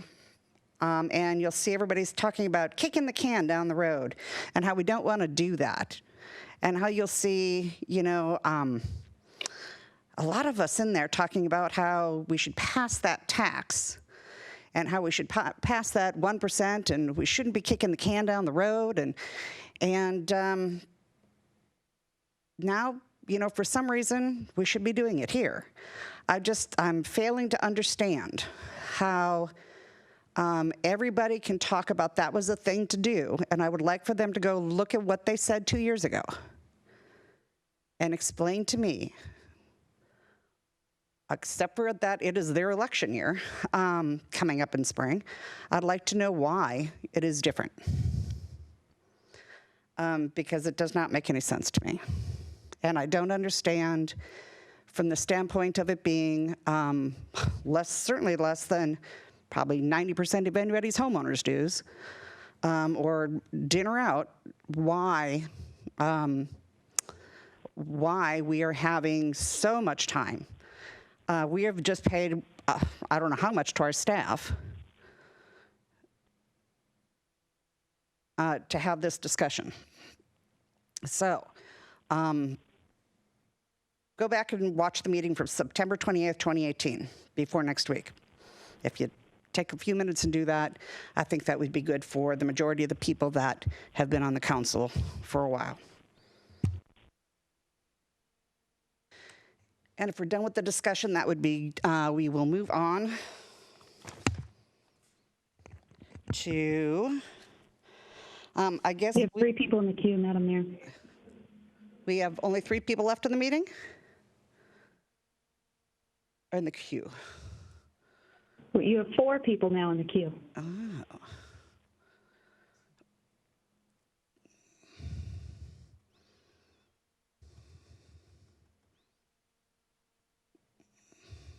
Well, Pam just went, so I guess we'll go to Deputy Mayor.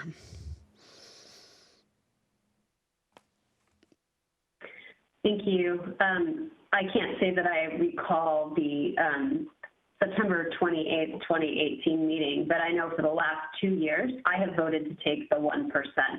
I do not remember who joined me last year. I do not think I was alone. And the year prior to that, Councilmember Stewart and I were the only 2, I believe, that voted to take the 1%.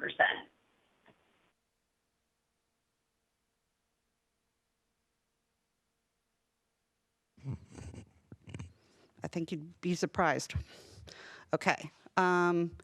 Did you have a question there? Okay. Councilmember Gamblin. Yeah, I also reviewed that last budget council meeting in 2018, and I would advise people to look at that meeting. There are 180-degree differences in statements by current and ex-council members that have inputted on this. So it would be worthwhile viewing. Again, trying to understand the level that we're delving in here. So we have now asked the city manager to dig and get $13.7 million in cuts and define them to the council. And now we are asking him to define all the other things in the budget that he didn't cut so that we can possibly cut those things also that he deemed not even worthwhile to put in there because they were so critical. So now we're asking him to define the things that were so important he didn't include them on the list so that we can also look at those.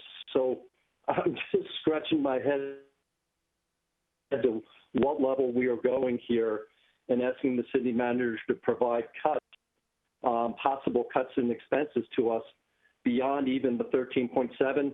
The question now is what else is left, and can you prioritize what else is left?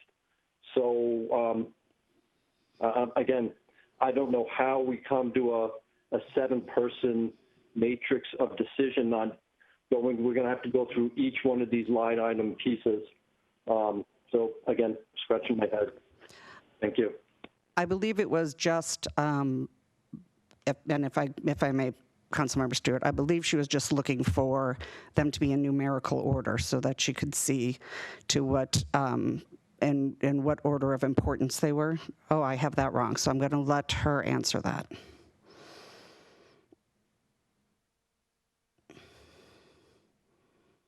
I think it's Councilmember Ross's turn.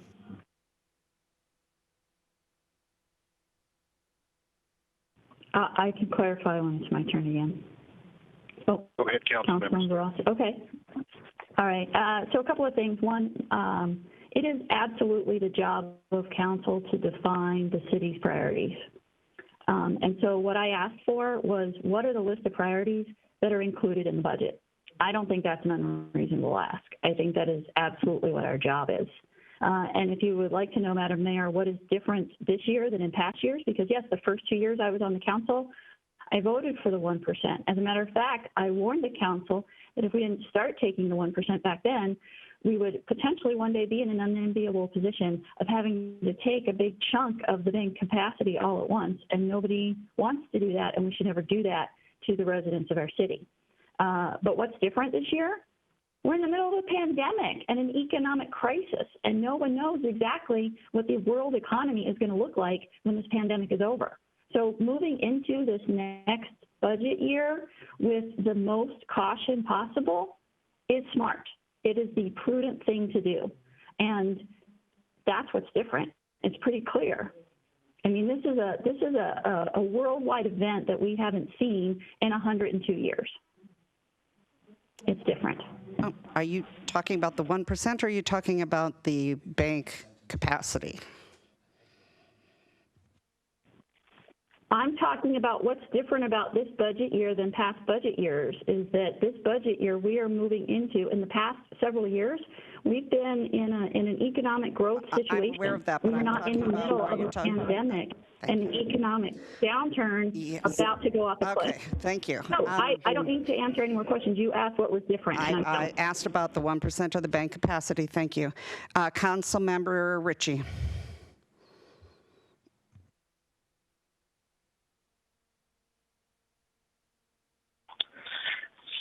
Okay, I think we all need to take a deep breath. I appreciate that there are people who, on all 7 of us, and frankly, some snark coming from our city manager. I think we all need to take a deep breath and not get in each other's business so much. We are trying to do the right thing. I appreciate that there are those people on the council that do not believe we should be going into this much minutia. I appreciate there are those people on the council that don't want to take the bank capacity or the 1% or any other taxes, whether it's because of the pandemic or not. But at some point, we need to quit with the snark and quit with the gotchas and looking back to a meeting 14 months ago or trying to get more information. We're trying to do the best we can. What I know for sure is the information we have now, thank you to the work of the city staff and city manager, is more than we had. What we choose to do with that information is up to us individually. 2 things. If we are not able to reach a consensus because we don't have enough information, that's okay. We can pass the status quo budget and we can make amendments to it in the spring once we've had time to digest what's needed and once we've had time to take in more of what's going on in the world economically, sociologically, with the pandemic. The usage of school resource officers may change. The economic conditions in our city, in our county, in our region may change. Our needs as a city may change. There are things going on in the world that we don't know yet, and we're trying to budget out. There are people on the council that take the structural deficit seriously. I think we're all coming from this from a very good place individually. I'm not trying to call anybody out. I just ask that we all take a step back here and not get in each other's business so much on the dais. And I'd ask that if the city manager who we hired is not able to get the information to us, that's okay. but the city council and the individual members of the city council have the right, the obligation to ask for that information and not get snarked back. I think we should, all of us, 8 of us, take a deep breath, calm down, and take a bio break right now. Thank you.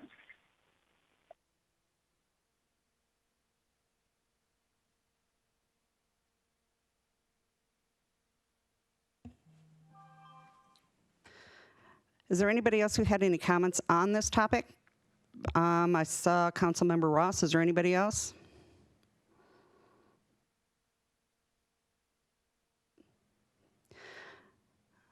Okay, then we can close out of this. Are we extending this hearing then? We're extending this hearing to next week. Is that correct? We're extending the hearing to next week.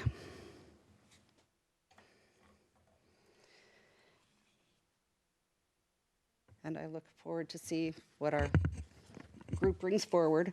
And we have city manager has got a... Just a quick comment. What influenced my thoughts on the budget and forecasting ahead, I'm greatly concerned about COVID. We've lived through nearly 9 months of it now, at least 8. And we've taken appropriate steps, I think, to adequately respond. And as I've mentioned a couple of times, that we've recovered significantly some of the impactful loss of sales tax revenue and an increase in internet revenue. And while unemployment certainly popped up most dramatically throughout the country, it is significantly coming back down. And there's a couple national forecasts by Bank of America and by J.P. Morgan. And note it says U.S. unemployment fell to 6.9 in September. The U.S. has recovered 12.1 million jobs lost during the pandemic, reflecting a 54.5% recovery rate. And once the election is behind us, the focus, Mike, I don't have that memorized. It says the next stimulus bill will come. Now that's speculative. It's probably accurate, but still speculative. The point is the long-term interest rates are likely to rise, which is an indicator that the economy is recovering. Unemployment is going down, and I think the outlook looks pretty optimistic. And here in King County and certainly around Sammamish, property values are stable or increasing. Sales are still up, not quite as much in the way of the REIT as we've had in the past, but that's to be expected with the pandemic. But Council, I feel very reassured that we are not headed into an economic crisis that's obvious. And I think there was another slide there, Mike. But anyway, I'll provide these to the Council. There's a lot of positive economic information out there. So I don't think we're in dire straits yet. Conservative budgeting is always appropriate. But I did try to lean forward, take a look at what the Council had done in the past, and try to project a budget that followed in the same patterns. I think I was inaccurate in that regard. But when 16.5 positions were approved in the last biennial budget, when there was a $12 million gap, certainly revenues were higher than expenses. But I think some more accurately forecasting a couple of years ago should have seen that crossover, and it was predicted. So I leave you with that. Thank you. Okay, and there's one more thing that we've got that Aaron's asked us to address, and he's going to come up to the microphone before we take a break, and it's real quick. And it is number 12, and it is the ordinance making a declaration of substantial need for purposes of setting the limit factor for the property tax. So this is the levy for the fiscal year 2021. And Aaron, can you address that for us? Yes, so this ordinance action just sets the limit factor, so there's no financial impact. This is whether council decides to go with the IPD of 0.6% or 1%. And then there's a separate choice when you're taking action on the property tax on whether you levy the 1% or not. But this is just setting the limit factor. So this ordinance is required to move the limit factor from the IPD amount of 0.6% up to 1%.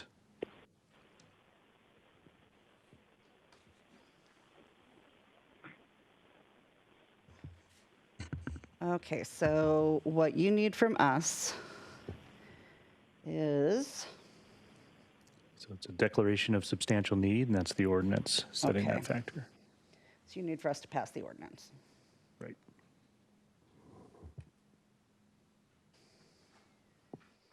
Okay, so I'm looking for a motion for passing this ordinance.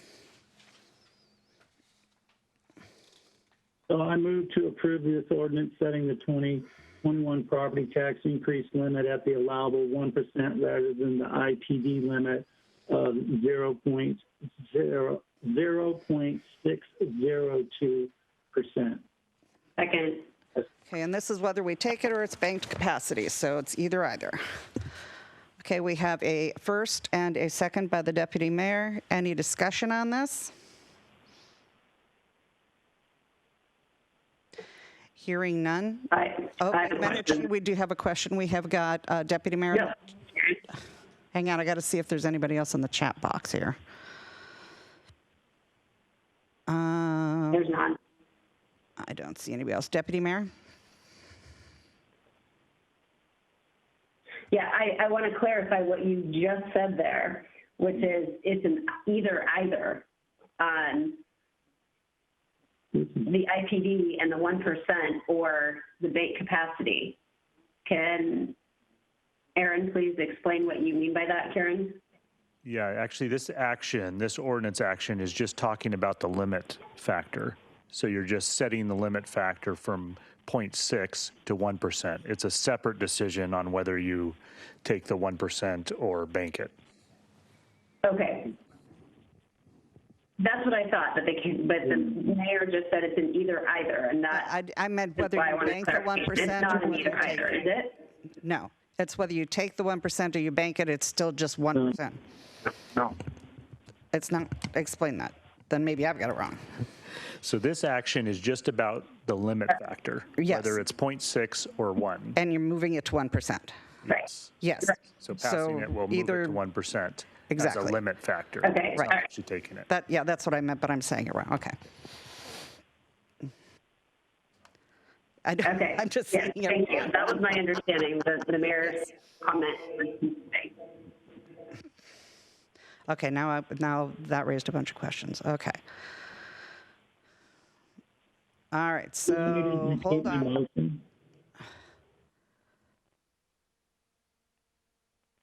Okay, so now we've got On the agenda, Bill. Councilmember Ross. Yeah, I mean, the clarity is that we're not approving any property tax increase recommendation right now. All we're Correct. approving is that should we elect 1%, it will not be the 0.6, it will be 1%. So this is just to set up the stage for future considerations of potential property tax increases. Yes, that's what I was trying to say. Yes. However, the motion went, I think it said that. Yeah, fair enough. And then Councilmember Ritchie. Oh, Councilmember Ritchie. Thank you. The language of the, yeah, I'm here. Can you hear me okay now? Yes. Hello? Yep, we can hear you. Thank you. We hear you. Number 12 on our agenda under public hearings, the motion that we're dealing with right now making a declaration of substantial need for purposes of setting the limit factor for property taxes from roughly 0.6 to 1.0. The term substantial need, in my opinion, has not been clarified or what that actually is supposed to mean. What are we talking about substantial need? Whomever on the staff, not my fellow council members, my staff members, when you say we're trying to set out a substantial need to go from 0.6 to 1.0, what is the substantial need barrier or benchmark that we're trying to cross, and based on what? So the property tax legislation sets the increase that's allowable for cities to take every year to be either the increase in the implicit price deflator, which is that 0.6%, or 1%. So each year they run both of those calculations, and if the IPD falls below 1%, then it requires this additional step of making a declaration of substantial need. So that's how the property tax legislation works. I don't know if you need further. And the IPD has dropped below 1% this year? Yes. So this year, IPD was that 0.602, I think, is, if you take it out 3 places, percent. Right. It's happened once before, I think, in the last, or twice before in the last maybe 7-8 years since that legislation's been in effect. So typically IPD is greater than 1%, and we don't have this. I appreciate. Right. We didn't before. Yeah. I appreciate the information. Thank you. Okay, then I have Councilmember Ross.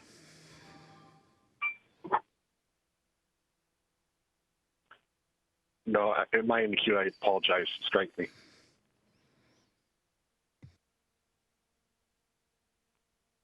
Okay, is there any other questions? Okay, then we'll go with the motion to pass. All those in favor, say aye. I'm sorry, can I just, sorry. Yes. Sorry, Mayor. Sorry, I just want to make sure that I understand the answer to Jason's the answer that Jason got, which is there is no definition of substantial need. That is just, there is no legal definition in the RCW of what substantial need has to meet.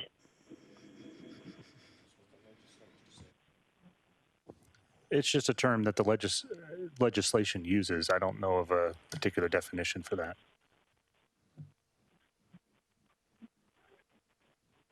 Okay, thank you. Mayor, point of order. This is Jason. Okay. State your point. May I ask that when we do these votes regarding tax increases or the budget or the numerous amendments that will come in the coming week with our budget discussions, that we try as much as possible to do roll call votes as it's difficult to do these things. I was just going to ask that too because, sorry, I was just going to ask that as well because it's, some of these are, the delay is very difficult this evening. It sounds like you're being talked over.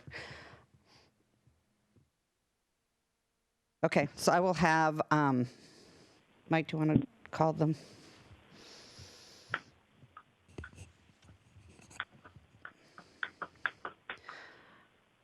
Okay, so I'm going to ask that the motion be restated.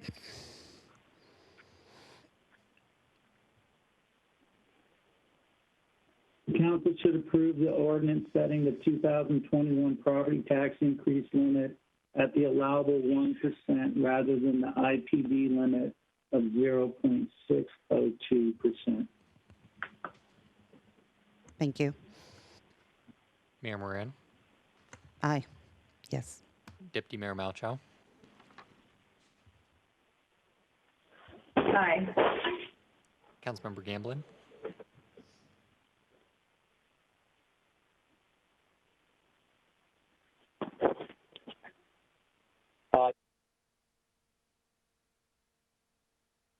Councilmember Ritchie.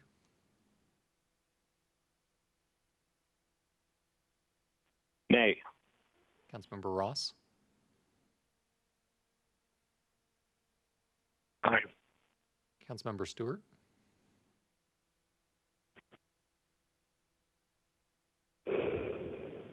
Nay. And Councilmember Treen?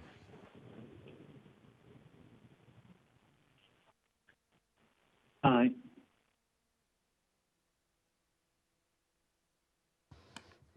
Okay, that was a 5-2 vote. Thank you. Okay, now we will take a few-minute break. Let's take a 5-minute break. It's 9:25, being back here at 9:30.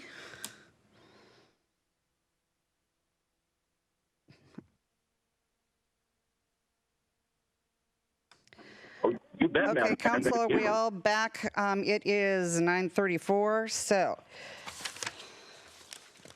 hopefully we are all back on. Yeah, I had a long walk from the bathroom. Yeah. Okay, Council, we are back to our City Council regular meeting, and it is Tuesday, November 17th, still, 2020. And we have got one more public hearing this evening. And this is the public hearing, and it is on the ordinance 2021 property tax levy. And this is 02020-520. And this one is, our second reading.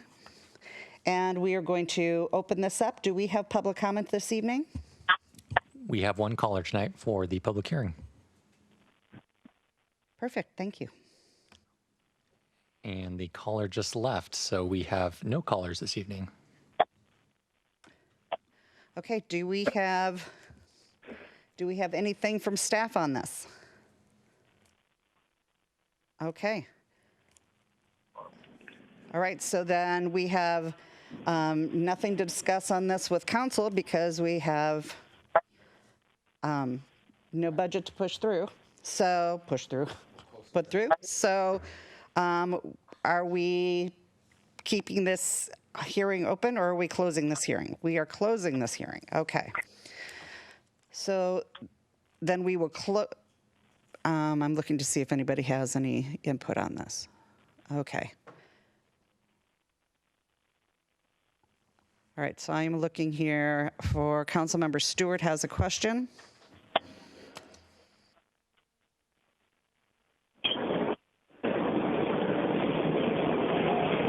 Councilmember, I can't hear you. It's just all static.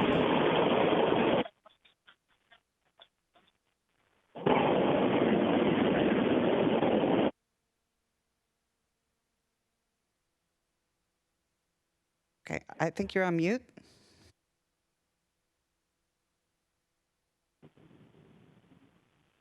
Is that better? I don't know where that static was coming from, sorry. I thought that the whole point of having another meeting next week was so that we had another week to be able to talk about whether or not we would take any tax increases, so we should keep that public hearing open as well, yes?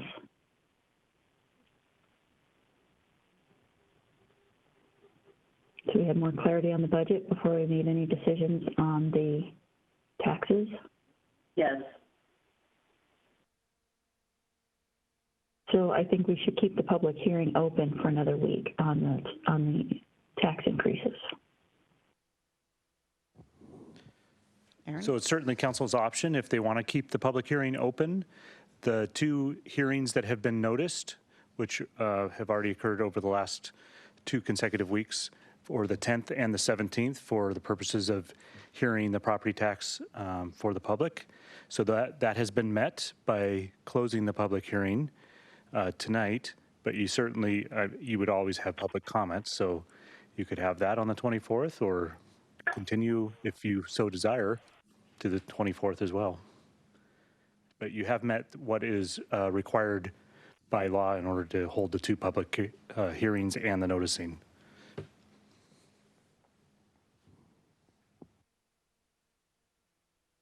So for clarity on that, Aaron, with the hearing closed, the council still has the option, they'll hear from the public if there's public comment, then the council can still vote to not take a tax or take the tax or whatever the options are that has been properly noticed. Absolutely, yes. Okay, thank you.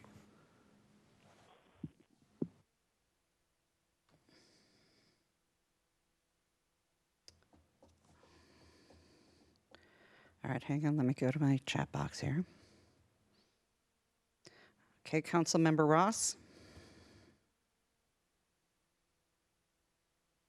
I'll cancel. I got my answer. Thanks.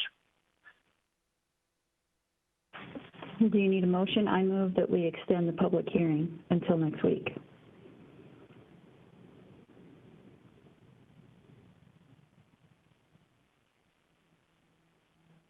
Second, does no harm.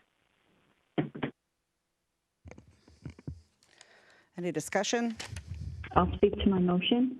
I think that, yeah, I'll speak to my motion, and that is that I think that by having a public hearing and continuing to notice that to the public, that we get more awareness from the public and generally we'll get more public input. And I think that we need that for such a big decision.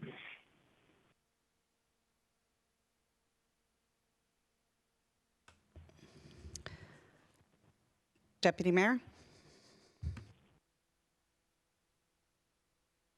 Yes, thank you. I don't see any harm in keeping the public hearing open. It certainly invites the public to continue participating in the process along with us. We're still going to have to talk about it next week anyway, so we might as well go ahead and keep the public hearing open.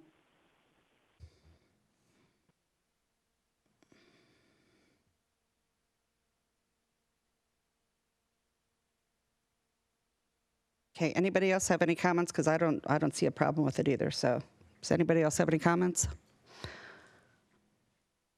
Okay, all those in favor say aye. Aye. Aye. Aye. Aye. Opposed? Aye. Aye. Okay, looks like it'll be, so we are just going to keep this open until next week. Okay.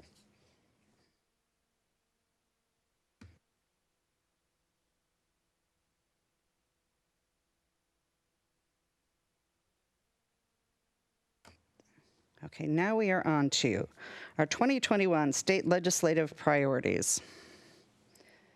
And Mr. Sugg. Thank you, and good evening, Madam Mayor, Council, and Mr. City Manager.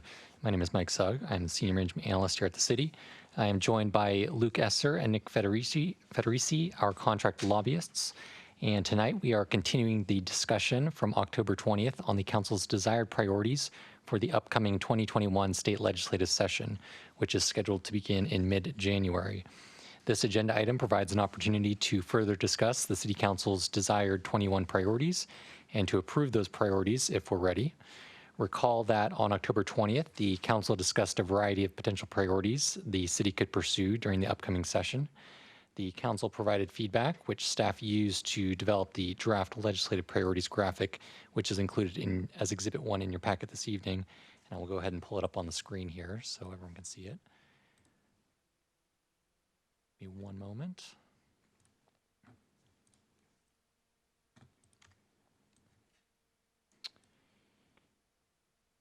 And during that October 20th meeting, the Council expressed interest in continuing to advocate for the SR 202 improvements priority that was first included on the City's legislative agenda for this year's session.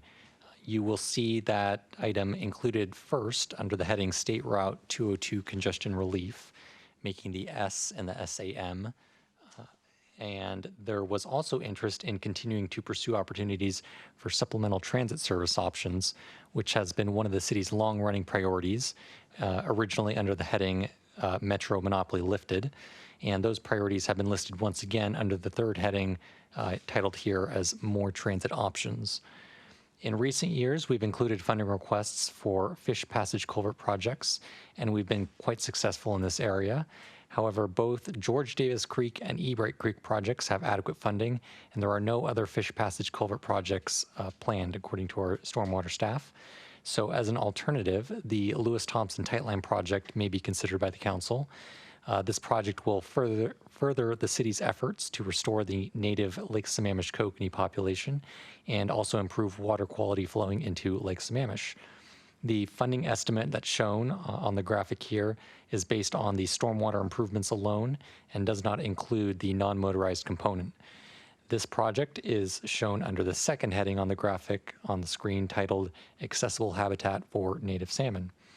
In past years, the city has also expressed support for the legislative priorities of our partner agencies. And on the back side here, we've listed those out.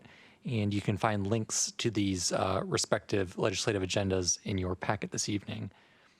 Again, this graphic is still in draft format and may be modified as needed. And once finalized, we can begin using this graphic for presentation to legislators and to the public to help further the city's priorities. The city's lobbyists, Luke Esser and Nick Federici, are in attendance, as mentioned, and are available to help answer any questions, as well as staff here and on the line. With that, I will turn it back to the mayor if there are any questions or discussion.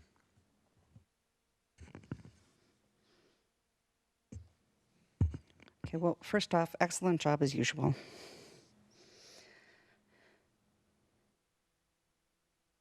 Okay, and I've got to go.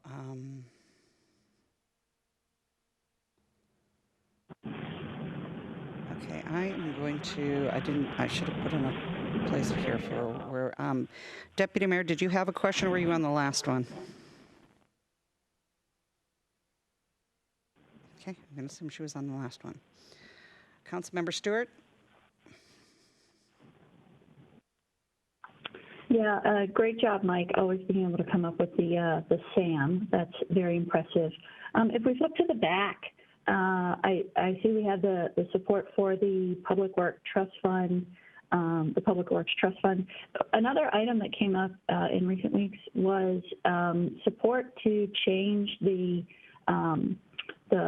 vote or the majority needed for school bonds. And I wanted to kind of throw that out to Luke and Nick to find out if that's something that they think might get some support in the legislature, and if so, is that something we could throw on there to help our school districts be able to raise the funds they need to build the schools that they need? Nick, I'll confess, I only have a vague recollection of this issue, and maybe you can bail me out. If not, we can certainly research that. Not having a school district client, haven't followed that super closely. My only awareness of it is it's something that has garnered some attention in the last couple of years. I haven't heard much more about it as we ramp up to this upcoming legislative session, so I'm not aware if it's something that's seriously under consideration. But as Luke said, we can hunt that down for you pretty quickly. I don't know if there's other support on the council, but I think just needing a simple majority to pass a school bond would really help out our school districts. And so I would certainly be supportive of putting that kind of the way we've done with the fully funding the Public Works Trust Fund. I would be supportive of putting something like that on the backside here as well.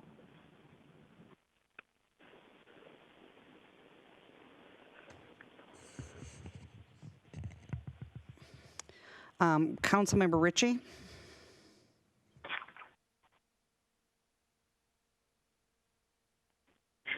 Thank you.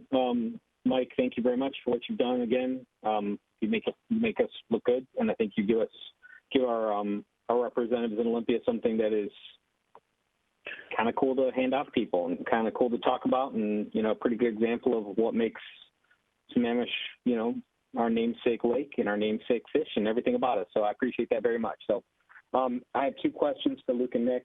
Number one, Joe Tobar did a presentation, or did a lot of work, frankly, at the UW regarding some changes, potential changes to the Growth Management Act.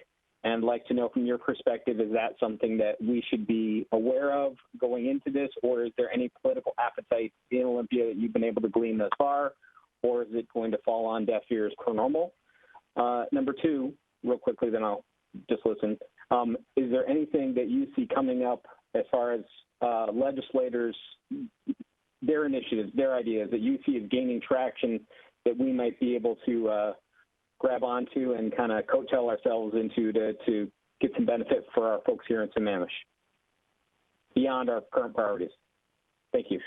On the GMA conversation, I know that there is legislation that has not yet been fleshed out. I actually have a call later this week. I can't remember if it's tomorrow or maybe Friday with FutureWise, which has been working on a couple pieces of legislation around the housing element in the Growth Management Act. Another one is to incorporate, and another one that was considered this last year but was not passed, incorporating climate policy and climate impacts as part of the Growth Management Act. And I believe both of those would then push out by a year the schedule for the comprehensive plan updates for cities as well. Those are the two pieces that I'm aware of. I have outlines for both of those bills that I'm happy to share. I have not seen yet an actual bill draft to know what they're seriously contemplating. And in regards to your second question, Council Member, I know Senator Dingra is one of a select few that has been very involved in police reform related discussions around the state. So that definitely is a high priority for her, as are behavioral health sorts of issues. One note is that all legislators have been encouraged. Encouraged is maybe a slight term, to limit the number of policy bills they offer this year, because, and it will be no secret to you or surprise to you, it's going to be a largely virtual legislative session, which is going to slow down the usual legislative processes. And so legislators are being encouraged to offer fewer bills than normal in the upcoming sessions, and they're being asked to prioritize more. So I think they're taking a little bit more time in some instances, since they have fewer bills, to decide which ones are their very most important ones. So, and that's one of the additional values of the conversation that we usually have in that December timeframe with the local legislators, so that we can see which bills they have landed upon as their priorities, while we express to them what the priorities for the city of Sammamish are.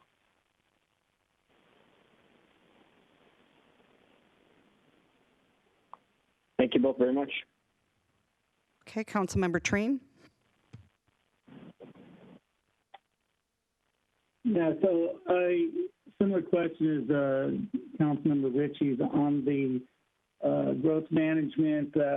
Guy Tovar from the University of Washington put out a update and implementation of Washington's growth policies framework, and then there's a draft omnibus bill by the UW team. I think this comes up every year, or has for lots of years, and usually gets shot down. But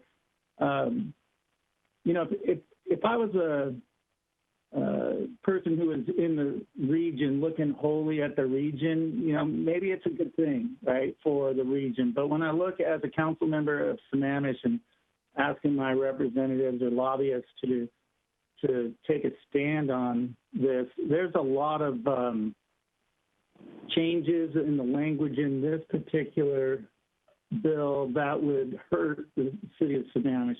To me, it would be just a hell no. Okay, it's just no.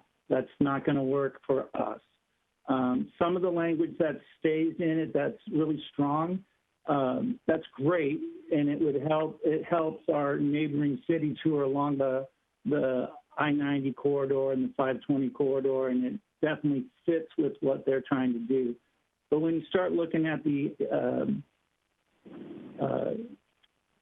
local control, there's a lot of little pieces of language and changes of words that make it so that the region has more control than us as a local city. And I think that is why, because the initial GMA, when it was initially written, its intent was to give cities the control to be the kind of city that they want to be. That's what the GMA was initially set up to do. And so I believe, and right now I'm one of 7, but I believe that the city of Sammamish is headed in a different direction than where the region's going as a whole. And we need to focus on our environment as our number one priority that it should be the shining star in our comp plan, and that then the other things line up underneath that, whether that's housing, facilities, if that's even our shoreline. Okay, so the reality is we need to look at the environment first, and this particular bill does not address. So it addresses climate change, right? But if your position is that I'm going to save the orcas, then you should be all for what Sammamish is trying to do, which is to save the salmon, which is what feeds the orcas, because there's that food web thing that we have to deal with, right? So the environment is a complex ecosystems acting within ecosystems, and webs that act within webs. And so we are part of one of the coolest cities in the region because we sit on the border of rural area, so we see wildlife coming in from the rural area that needs to be protected. And we sit on a lake on the other side of us. And now we have salmon that are spawning in our streams. Mary Wichter, one of our residents, even testified to that today. So I just look at this as something that would not be in the best interest of the residents or this council of the city of Sammamish. So I would not be in favor of a lot of the language there. And I think, and I don't know if you guys lobby, hi, I'm just meeting you guys too for the second time, I think. But there's also language in there in this particular bill that is different than other ones concerning the tribes and the removal of them from some of it, and then the addition of them in other places. So there's this inconsistency of how this particular bill is dealing with the tribes. And so I don't know if it's the council that needs to talk with the tribes, if it's staff that needs to talk with the tribes, or if it's obvious we need to talk with the tribes just to find out how they feel about this too, and see how we as a city align with the tribes that are for the most part are in the rural areas, and they definitely have some challenges, I think, with that bill, but that's not my place to advise you on that or tell you what I think about that. But do you guys, so when you read these kind of bills, is that what you're seeing, this move from less local control? Am I missing something? Is that what you're seeing?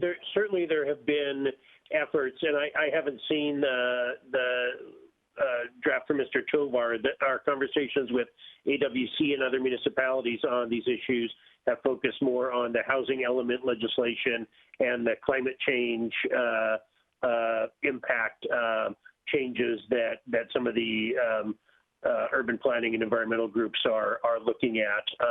We can delve down into find out what's in Mr. Tovar's draft and whether that has any legislative legs. I think you're right that there are always pieces of legislation, sometimes in housing, sometimes in broader growth management, that try to take away the autonomy of local jurisdictions in setting, sort of a higher regional plane for those things, or statewide standards to be developed instead of local jurisdictions. By and large, we've been able to, as both on behalf of the city as well as in concert with AWC, been able to push back on those things to maintain autonomy and local control and local flexibility, particularly given that, Sammamish is not Issaquah, is not Redmond.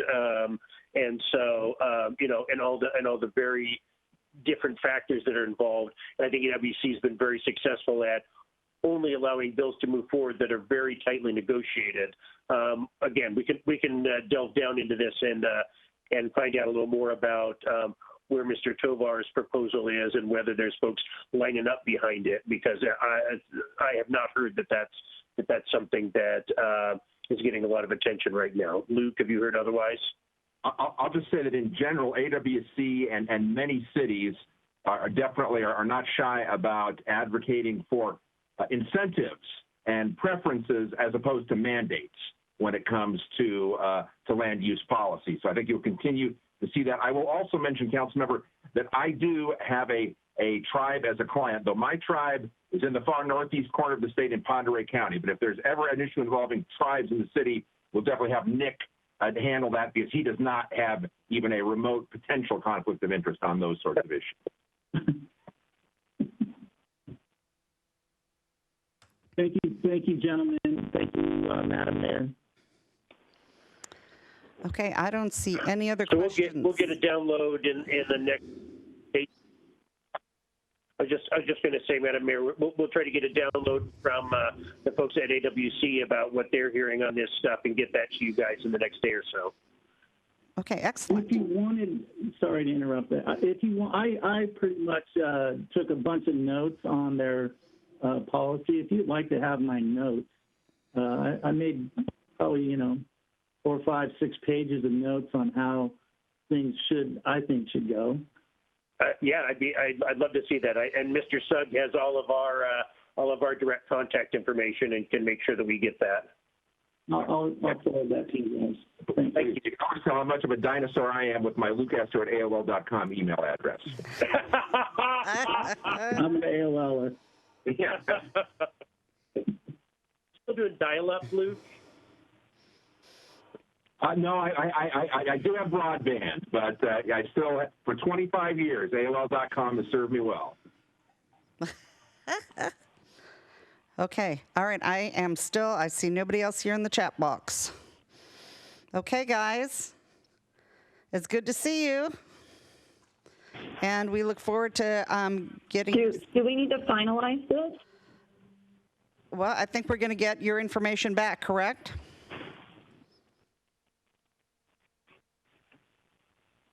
We'll get you that information on both the 60% as well as GMA. I actually did a quick text and was connected with someone that indicates that 60% to 50% bill is, a sort of perennial warhorse bill, and whether it has a better chance this time, so much is up in the air for this session. Folks aren't really Okay, and yeah. betting one way or the other right now. Find out whether that's something the council wants to do as well, because we haven't even had any discussions on it. Okay. All right. Yeah, so if you can get that to us, then we can bring it back next week for approval. That should be pretty quick. Oh, it looks here like Deputy Mayor does have a question. Hold on. Oh, now she's saying never mind. Ooh, that was quick. No, that was like the cue, not a question. But never mind. I'm just. Okay. Never mind. Okay, never mind.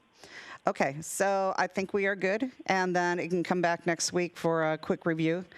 So we look forward to seeing what you got, what you send to us. Okay. Is that it? Perfect. Okay, super. Thank you, Madam Mayor. Thank you, council members. All right. Thank Bye. you.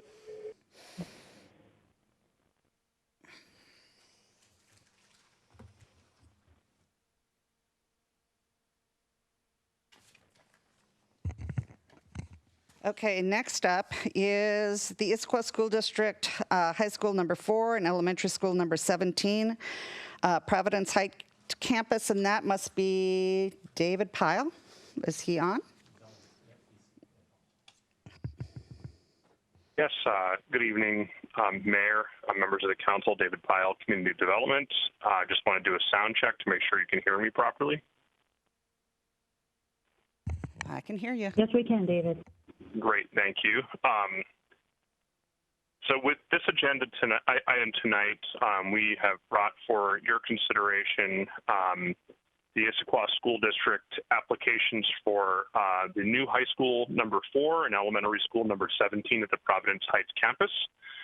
These applications, or I guess this development application, was submitted to the city of Issaquah on trying to look through the file just a sec.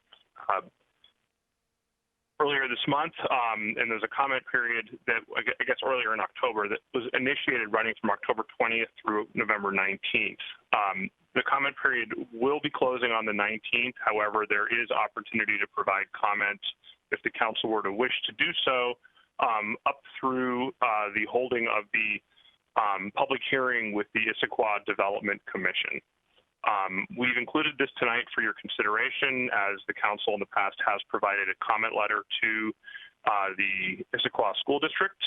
We wanted to check in with you, provide you with an update as to the status of the project, and offer any opportunity for you to give direction to staff to draft a letter to the city of Issaquah or to the Issaquah School District, keeping in mind that this is not a city project, this portion of the project at least, and we are not the ones that are performing the review of the development permit applications. We have plenty of work to do of our own, and we have not had opportunity to dig completely into the project files for the portion of work that is occurring within the city of Issaquah. Mr. Powell, can I hold you for just a second? I'll turn it over to you, Mayor. Okay, just for a second, because I'm getting this notice from Mr. Sugg over here that we need to extend. So I need a motion to extend and a time limit from somebody. Move to extend to 11 p.m. Second. Okay, we have a motion and a second to 11. All those in favor, say aye.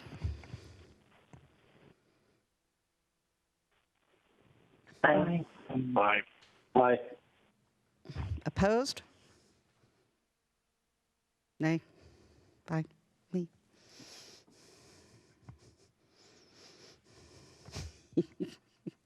Okay, I guess it's just me.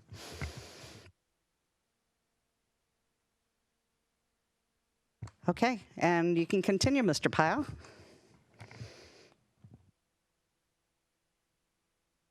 Thank you. As I was saying, the comment period does close on November 19th. However, that is really just a rule of thumb as to when comment should be submitted. The best opportunity to submit comment is during their initial review. The comment period will ultimately, or I guess the opportunity to provide comment will ultimately be held open until the closure of the public hearing with the Issaquah Development Commission. So the comment period really is a guideline. It's an opportunity for someone to submit comments initially on the project. And it really is the best time to submit comment if you were to submit comment on a project, as it allows the city and applicants time to respond, as opposed to providing comment later in the process of the public hearing, which tends to be at a time when it's much harder for the applicant and the city to respond.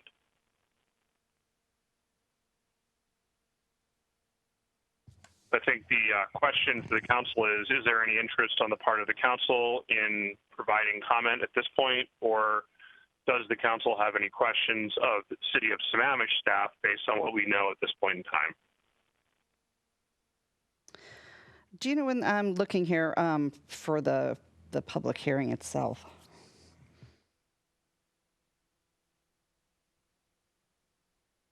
The public hearing has not been scheduled yet. Typically, that will be scheduled a little further down the line once the City of Issaquah staff have identified that they have adequate information to make a recommendation to the Issaquah Development Commission, which ultimately makes recommendation to the Issaquah City Council, who sits in a quasi-judicial role. Okay. Okay. Okay, so we have got Deputy Mayor who's in the queue.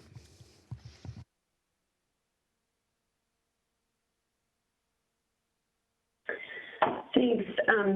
Generally speaking, I don't support the council penning another letter. Instead, I support allowing department heads such as Public Works to comment as they have been, and otherwise would continue as it pertains to the item under our jurisdiction, which is the public right-of-way. In fact, the documentation on the City of Issaquah's website indicates involvement by our Public Works team already.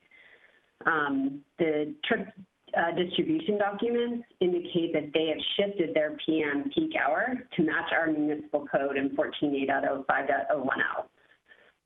The memo talks about feedback provided from the city of Sammamish relative to trip distribution assumptions, indicating that our staff is already taking a very active role in commenting and providing feedback at the administrative level. We are a policy-setting body, and we ought to basically be deploying the Michael Phelps doctrine. He didn't win all those medals by swimming in someone else's lane. The trips will be diverted away from Skyline. So the high school enrollment is 1,823 at capacity. I'm not suggesting that they'll be at capacity when they open their doors, plus 192 additional students can be supported in portables there. They anticipate having 150 faculty / staff members at that high school. There is a signalized driveway access plus a separate emergency access and service driveway connected to the fire lane to the east. That's also proposed. That creates more than a single point of access. And if we were to add and request a secondary normal access, I think that would probably just generate an additional traffic light. It would probably cause more traffic issues. So I support the 2 ingress-egress points with one serving as emergency only. I do want to point out, I went through all the documents relative to the traffic. I know the traffic is a huge concern for our council.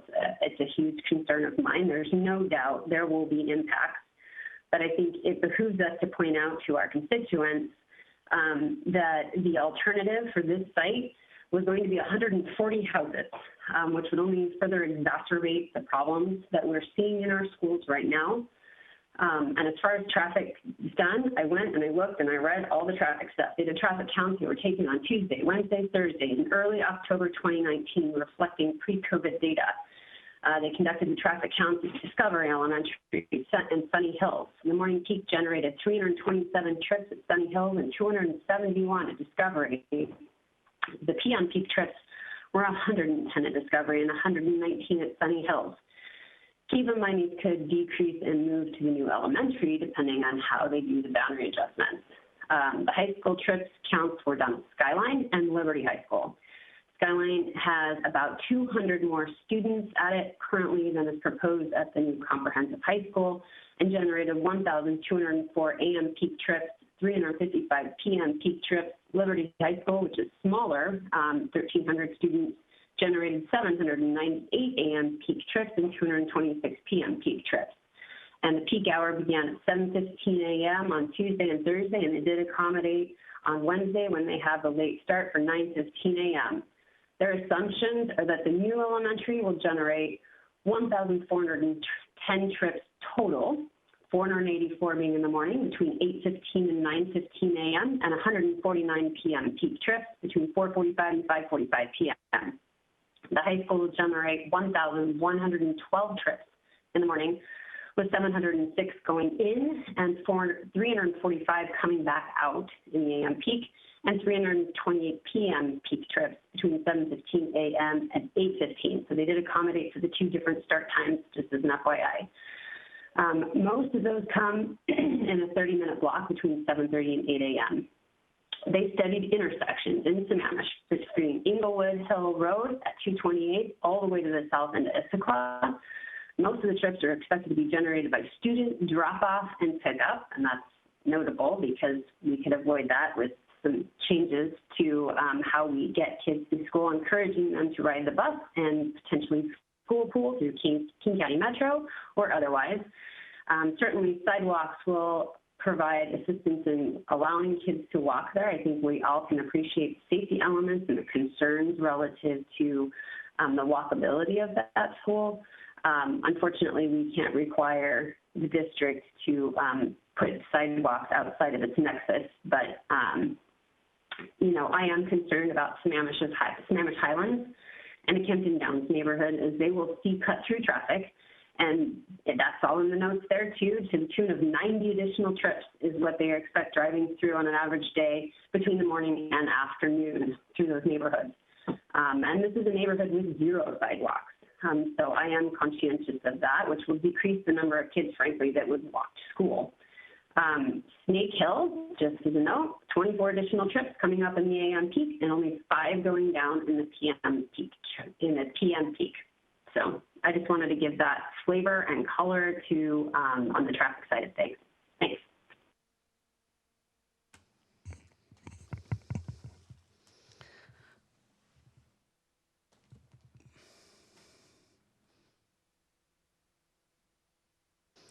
Okay, Councilmember Stewart. Yeah, we as a council already provided comments back. We got a letter in response from the school district. I spoke with Superintendent Thiel down there. He's happy to send someone to come and speak at a council meeting, to meet with us, whatever we want to alleviate any concerns. They are already addressing, per the letter that we got back, the concerns that we raised.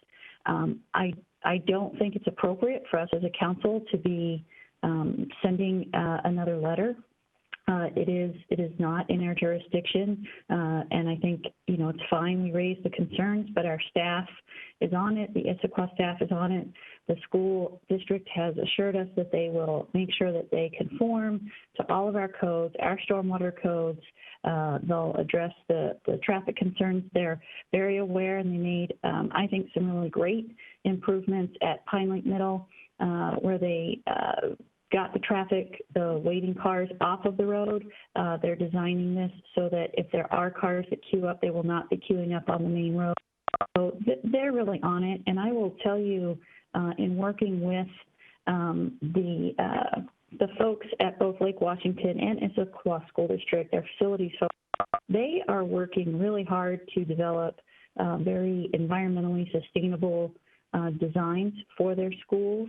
And I think that one of the points that Deputy Mayor raised is that if not these schools, which our community needs and our kids need, then there will be houses there. And I think that these school campuses will be designed to be far more environmentally friendly than more subdivisions, right, of single-family homes put in there. So I just don't think it's appropriate. I'm not sure, Christy, how your husband's going to feel that you used Michael Phelps as your swimmer reference, but I couldn't agree more that we should be staying in our lane.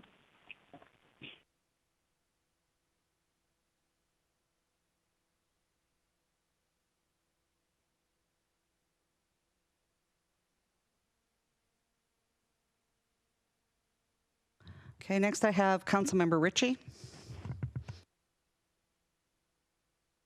I was going to make a motion, but I see Councilmember Treen in the queue, so I'll defer to after him, please. Thank you. Councilmember Treen. I'm going to be oppositional, I guess, a little bit here, because I think we should send a letter. I think it's a time that we need to send a letter to let them. There's one big challenge with this site. So the reality is that there's not going to be 140 homes on there, 100 homes, 90 homes, or 50 homes on there. There's going to be a facility on it. There's going to be a school on this site. That's the bottom line. It's been that ship's probably sailed, if anything. So, because it's already been rezoned and we didn't comment then. Probably should have been then, but we didn't. So the reality is there's going to be a school here. Here's the problem that Issaquah School District has. They're going to take a site and they're going to overbuild it. So they've added not only a high school, but an elementary school. So the impact, it's not environmentally sensitive at all. Like, even if they do a bunch of LID on this property, go to any school and look and see how many trees are left on that site. 10, 30, tops. All right, go look and see how many trees are on this site. I mean, you tell me how many of those are going to be left behind. And then you think that this district, Issaquah School District, is going to meet the stormwater standards to not dump their water down into Laughing Jacobs Creek at large volumes? Of course they are. The discharge, right, unless they're going to build massive, massive vaults, right, then this water is going into Laughing Jacobs Creek. So what are we impacting again? Salmon, right? So if it's not going to go in the Issaquah stormwater section of it, which some of it is designed to go through our city, their stormwater discharge, and some of it's going down the hill, then that just gets to the lake even faster. So if you go up on this site right now, like just after a nice little storm here and hail, you go up on that site right now and go look and see how much water is coming off that site. Those trees are sucking it up. They're taking care of it. There is some infiltration, even with that glacier-tilled soil. That alderwood soil is still absorbing some of the water. There's very little water coming off that site. As soon as they take those trees off, you're talking 4 to 5,000 a gallon per tree of water that these guys are going to mitigate for. I don't think they can build a vault large enough to accommodate that. Elementary school. The plan is for an elementary school up there, and then right next door to the elementary school, right there beside it, is going to be some trees left. That's really nice. But look at the underlying plan, portables. So as soon as the numbers go up, the trees come out, the portables go in. So the very few trees that they're even going to leave on this site are going to eventually be gone anyway. So yeah, the environmental argument that this is better for the environment by putting a school up there, it's not true, okay? It's not even close to being true. So the environmental impact of development is definitely devastating to Laughing Jacobs Creek, and the school district does not have a plan currently to handle that. And we need to send a message to them that tells them we're concerned. If they're going to use our property and they're going to start filling water into Laughing Jacobs Creek through a big old culvert, then we need to do something about it. And I think we should send a letter. Thank you.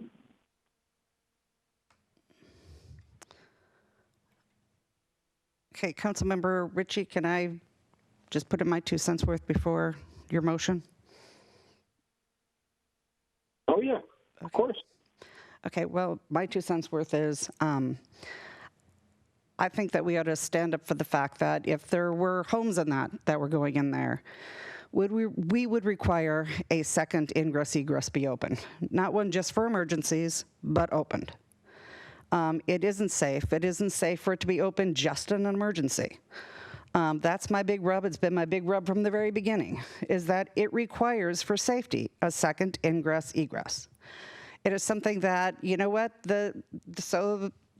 not both signals have to go off at the same time. It is something they could meter. It is something they could fix. It is something that with a little bit of thought they could work through. But for the safety of that site and with the number of children that will be on that site and the number of cars that will be coming off of that site, it requires a second ingress egress.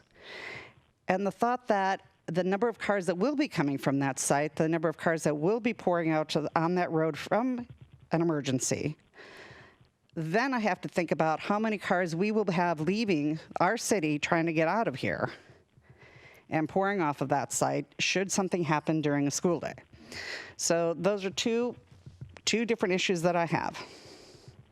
And so if I were going to respond, I would respond to those two things because those are in our wheelhouse. And I think those are the two things that we should respond to. But that's my 2 cents worth. And let me see if there's anybody else in here. So Councilmember Ritchie, the floor is yours.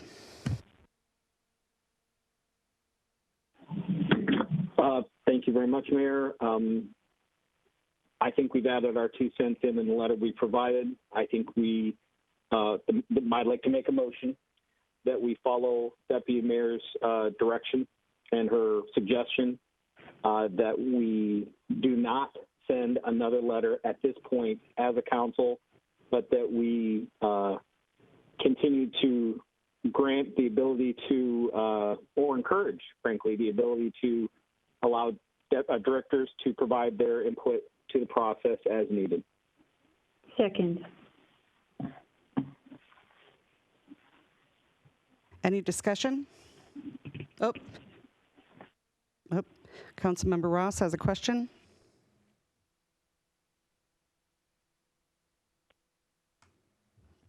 Oh, Councilmember Ross?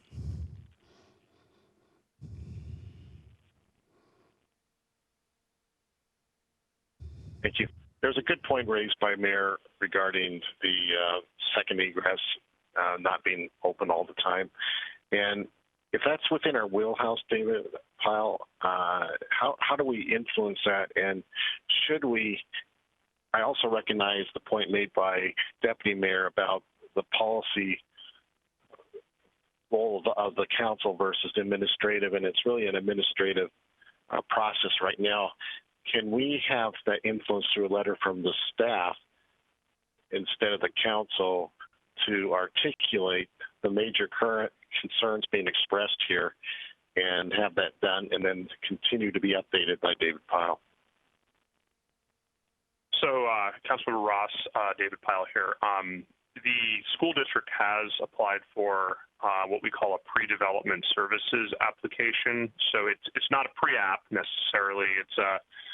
It's an opportunity for them to submit some draft documents to the city in anticipation of submittal of a development permit. In this case, their development permit is the right-of-way permit, and they did just submit that right at the close of business on Friday.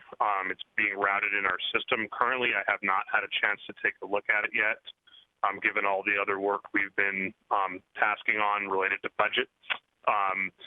Once I have a chance to look at that and to confer with Public Works staff, with my counterpart, Jeff, in Public Works, we'll take a look at what they are proposing with regard to access and with regard to right-of-way improvements.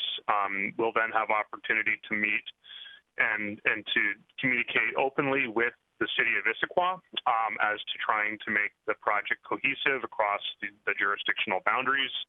And then also have opportunity to discuss with the school district with regard to the best design for access to the site, taking into account emergency concerns, queuing concerns, and try to understand what their approach is. And then at that point, we'll be able to report back to you what they are proposing, and what our proposal is going forward as to how to engage in the process. If that works for you, that works for us.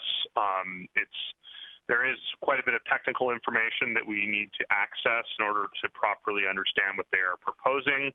I have not had that chance yet. Neither has my counterpart in Public Works. Again, simply because we've been pretty busy the last few days. So.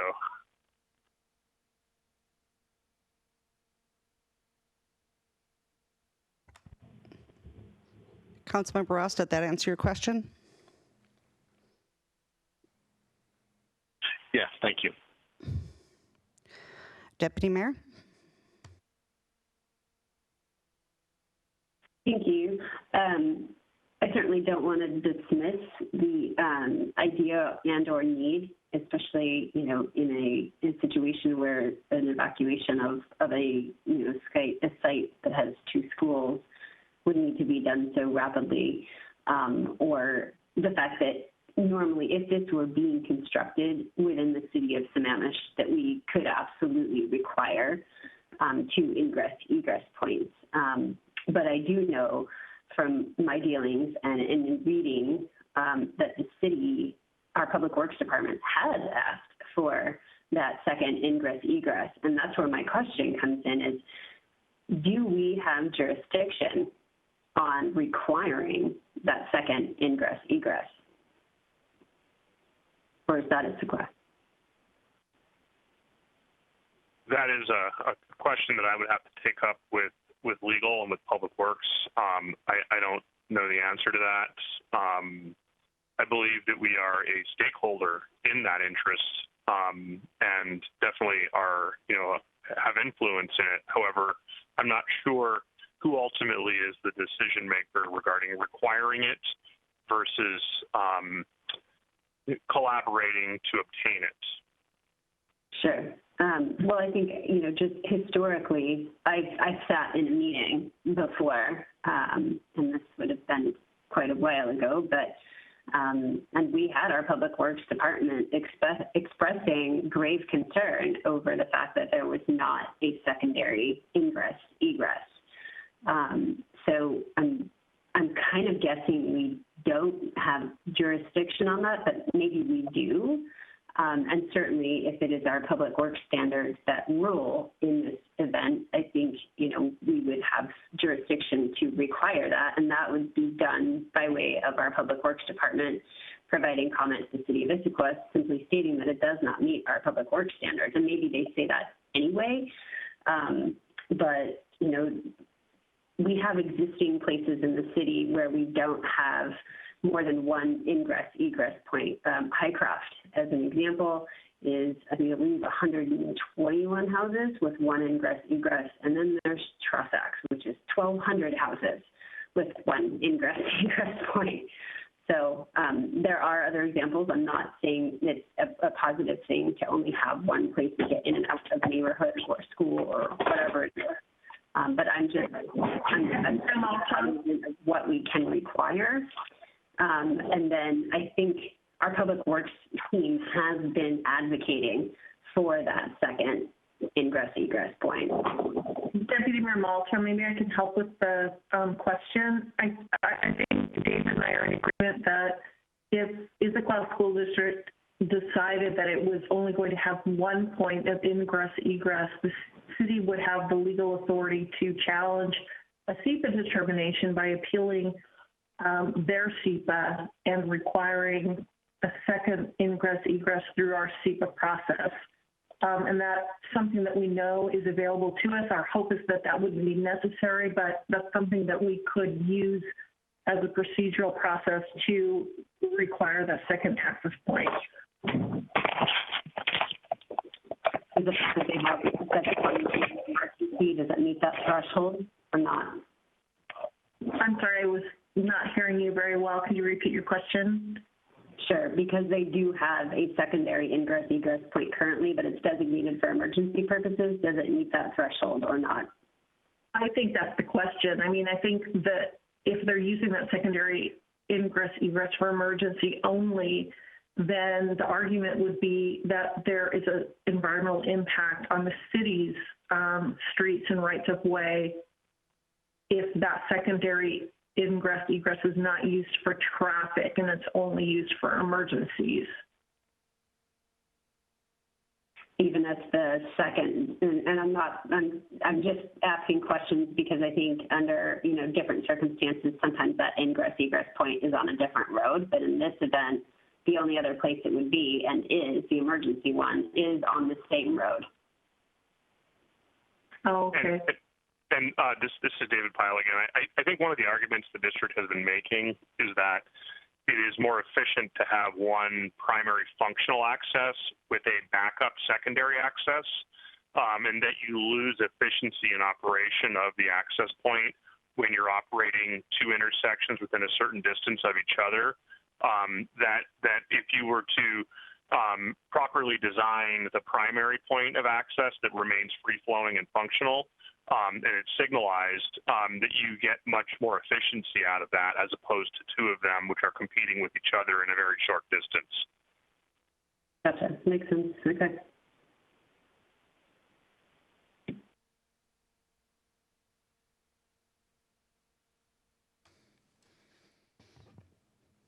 Okay, is there any other questions?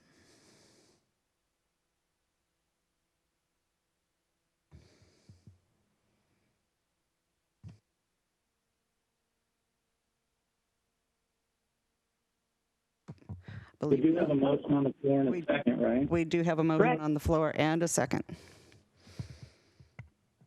So all the, Jason, you want to repeat your motion, please?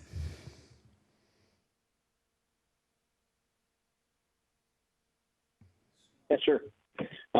Motion is to not submit another letter from the council at this time and to encourage city directors, staff director level folks to provide their input as needed. Okay, I'm going to have Mike call roll on this. Mayor Moran. Nay. Deputy Mayor Malchow. Aye. Councilmember Gamblin. Nay. Councilmember Ritchie.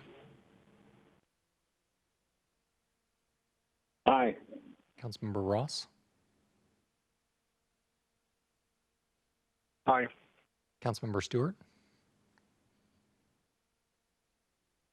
Aye. And Councilmember Treen? Yeah.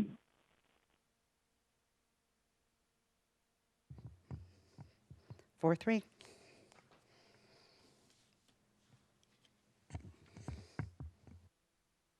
Thank you for the feedback.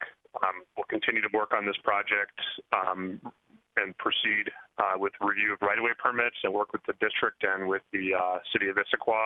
And we'll continue to pursue all of the comments received tonight and work with the applicant and try to get the best outcome here. Thank you. Mr. Powell, could you make sure that the council is aware of when that hearing is, and so we can alert the public to when the hearing is? Because I know there's going to be plenty that want to go down to that hearing. Yes, Mayor. We'll definitely be part of the tab on that and be working closely with the city of Issaquah. Yep, I believe it would be a virtual hearing with the City of Issaquah Development Commission would be who that'd be. Great. Thank you.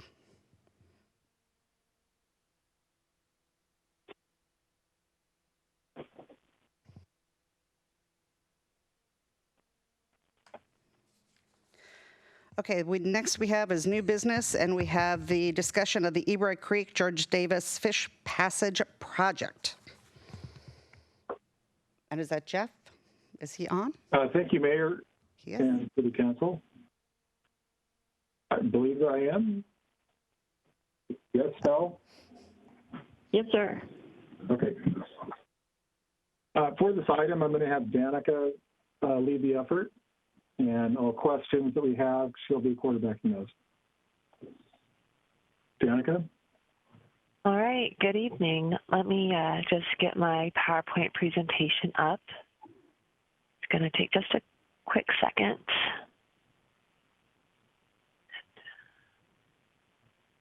All right, screen share.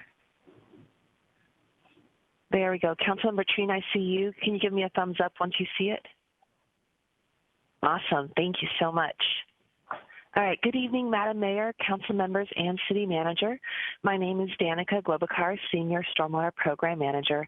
And with me to present to you tonight is Toby Kanan, our Senior Stormwater Engineer. Toby is the project manager for the George Davis Creek Fish Passage Project. Our group's associate engineer, Stephanie Sullivan, is the project manager of the Ebright Creek Fish Passage Project, but she could unfortunately not be here tonight. Both the George Davis and Ebright Creek Fish Passage projects are scheduled to be constructed in the summer of 2021. Construction will entail replacing old culverts that are barriers to fish passage under East Lake Sammamish Parkway. To replace the culverts, we will need to either partially or completely close the parkway during construction. So the decision we need from you tonight is whether council will authorize a full road closure of East Lake Sammamish Parkway or only a partial road closure. So a quick orientation of where these two projects are in the city. This is a map of the west side of the city of Sammamish, with East Lake Sammamish Parkway running roughly north-south along Lake Sammamish. George Davis Creek is south of Inglewood Hill Road and north of Lewis Thompson, while Ebright Creek is south of Lewis Thompson Road, shown here. So to inform your decision on whether to authorize a full or partial road closure, we'll first discuss some of the context of fish passage projects and a brief summary of both the George Davis and Ebright projects. We'll compare key considerations between a full versus a partial closure, discuss the potential for project overlap, and end with staff's recommendation. So just some project context. As you all know, kokanee salmon are Lake Sammamish's native little red fish, and their population has been declining for the last 2 decades. To address population decline, the Kokanee Work Group was formed. Their 2014 Kokanee Blueprint contains project suggestions to increase kokanee spawning habitat, including the fish passage culvert projects at George Davis and Ebright Creeks. The city's 2016 Storm and Surface Water Comprehensive Plan prioritizes kokanee habitat restoration projects like George Davis and Ebright, and the city's completed Zaku's Creek Fish Passage project, which the city completed in 2018. The city's 2019 and 2020 biennial budget included money for design for both George Davis and Ebright Creek, and our proposed 21 to 22 budget includes construction dollars in the Stormwater Fund for those projects. The city has also obtained over $4 million in grants for these projects. The projects have been in the 6-year stormwater CIPs for the past few years, and both projects, again, are scheduled for construction in 2021. And with that, I'll turn things over to Toby, our Senior Stormwater Engineer and Project Manager for George Davis, to walk you through the projects. Go ahead, Toby. Thanks, Danica. First off, can folks hear me fairly well? Okay, a couple nods. Yes. All right, thank you. Both of these projects are going to replace, Danica noted, culverts that block fish passage from the lake into the streams. And in both cases, we're going to use large precast concrete box culverts that are going to be designed to be fish passable. The general configuration of these is very similar to what was installed at Zaku's Creek a couple of years ago. Provided a brief status report on this slide for both projects. All of them essentially lead up to a June construction start. At present, George Davis is about a month or so behind Ebright, but we're still targeting June for that project as well. And I point out, too, that state and federal permits prohibit stream work before July 1, and that fish window that's all important. So there's really no compelling reason to get these projects under contract sooner than June. Excuse me. One thing I want to point out, too, is I think you're all aware that King County is upgrading part of the Lake Sammamish Trail this summer. And with that, they are going to replace 2 culverts on George Davis Creek, where the creek passes beneath the trail, as well as East Lake Sammamish Shore Lane. The county plans to replace the culvert where the trail crosses Ebright the following year, in 2022. And a final note, just kind of comparing the two, they're real similar projects, but George Davis is a little more complex. It's a bigger stream with a larger culvert. It's quite a bit deeper, and we're also being compelled to relocate some utilities, including about 300 feet of sewer line. Consequently, it's expected to take a little more time and have a little bigger impact on traffic. Move to the next slide here.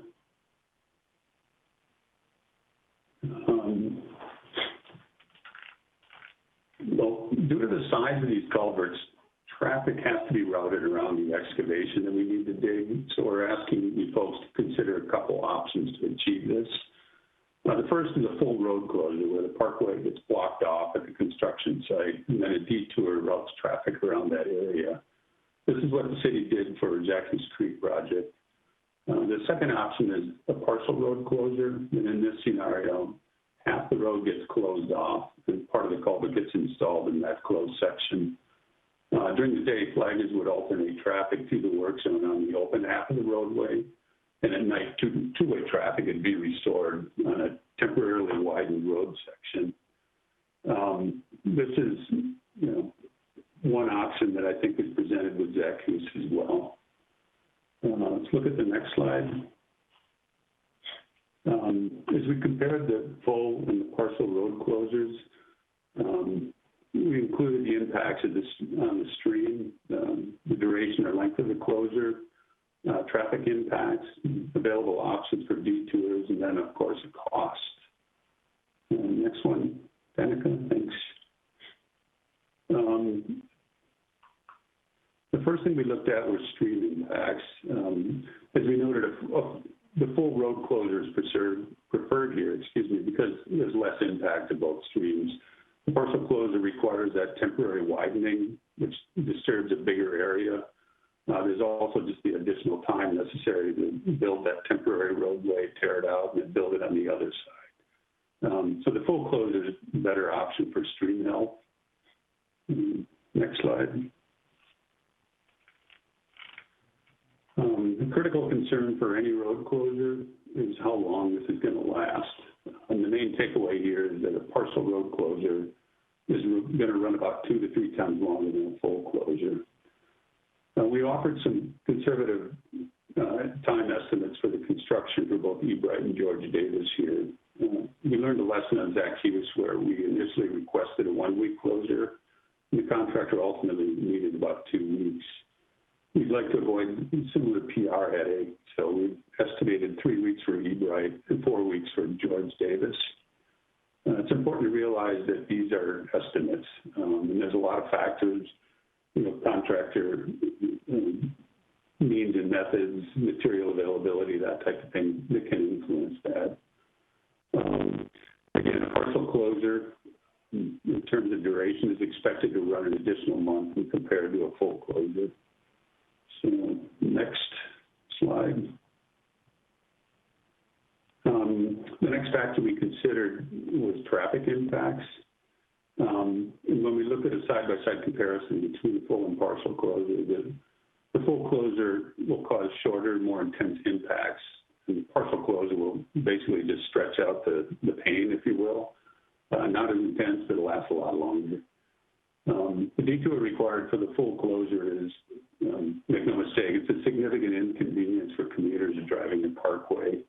And it obviously has an effect on the homeowners along the construction area as well as people on the detour route. The full closure's one advantage is it's a lot safer, and this is both for traveling public as well as the construction personnel. The key is that we're keeping cars away from that construction zone. In comparison, a partial closure has a relatively high impact because we do expect delays while we alternate traffic to the works zone. This is obviously not nearly as disruptive as a detour that might take you halfway across Sammamish, but my own experience is when you get on the parkway, you kind of expect traffic to move all the way from Redmond to Issaquah, and that won't be the case. Let's look at the next slide. In looking at these impacts, we decided it was important to understand how many people are going to be affected. So the traffic group provided recent counsel on the parkway at both project locations. At Ebright, we're looking at about 8,800 trips a day. And at George Davis Creek Crossing, those traffic counts jumped to over 11,000. These are both split evenly, northbound and southbound. So there's, not a skew one way or the other for north or southbound directions. The other thing I'd point out too is these are pre-COVID numbers taken during 2019. So these current traffic counts are obviously expected to be lower. The other thing I'd point out too is that, in the instance of Ebright, for instance, with 8,800 trips, if we look at a detour, the expectation is not all 8,800 trips will end up on that detour route. Some cars will find separate routes to and from, and some of them will simply just, avoid the plateau altogether. But, it's difficult to predict, but that's one consideration to look at. Now, let's go to the next slide. And here we're looking at a detour for the full closure. And this is generally what would be proposed at Ebright. We marked the construction location with the red dot on the map. Coming from the north, there's really only one option there, going up, Wisconsin Road. And on the south, you've got 3 different options. The detours probably most obviously would come down Snake Hill Road, which is identified with number 2. As you look at that, you realize it's really about the same distance, probably close to the same travel time as sticking to the parkway. So, a full detour, full closure and detour for Ebright really is not a significant impact. Shift to the next slide. On George Davis, it's a little bit different. Becoming southbound and approaching the construction area from the north, you'd end up driving up Inglewood Hill and running all the way out to 228 before you headed south. And from there, there's, three different options to get down the hill. We really haven't finalized the preferred option at this stage, but that'll be something that we, work through with the consultant as we get closer toward construction and 90% completion. One thing I'd point out too about this alignment is that it can accommodate both projects being under construction at the same time, and road closures at both creek crossings. The one challenging area would be that kind of no man's land between Ebright and George Davis. Traffic would have to access that by coming down Lewis Thompson Road, but it is doable. Let's jump to the next one. Okay, the last thing we looked at was cost. A full closure is cheaper because it eliminates a significant amount of work, such as traffic control, temporary widening, and duplicating crane rental, significant things like that. Both of these, all these things actually would be needed for a partial closure. Our project consultants provided us the estimated construction costs that are listed in the first line of that table. Those are all based on a full road closure. To arrive at a cost for a partial closure, we applied an escalation factor to each project. There's a higher number for George Davis due to some of the complexity that I mentioned earlier. These are obviously estimates again, but they provided a decent order of magnitude look at the cost savings of each full closure versus a partial closure. Next slide. Okay, we did include some additional considerations here. Just opportunities to reduce the impact of a road closure. One is to provide the contractor with a monetary incentive to complete specific work more quickly than contracted. This is typically done as a per-day cash payment, if you will, for completing work ahead of schedule, ahead of deadline. Another option is to expand work hours beyond those allowed by code. With the recent exception of Issaquah Falls City Road Bridge, the city has generally not pursued night work frequently. We can discuss these topics a little more if there's interest within the council. Next slide. So let's kind of walk through what the projects are, why we feel full closures are warranted, and why they're preferred. And welcome a chance to answer any questions you have before we ask you to consider authorizing full road closures for these projects. I see a lot of hands up.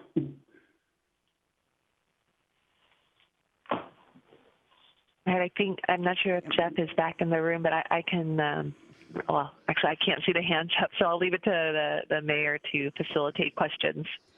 Okay, hold on.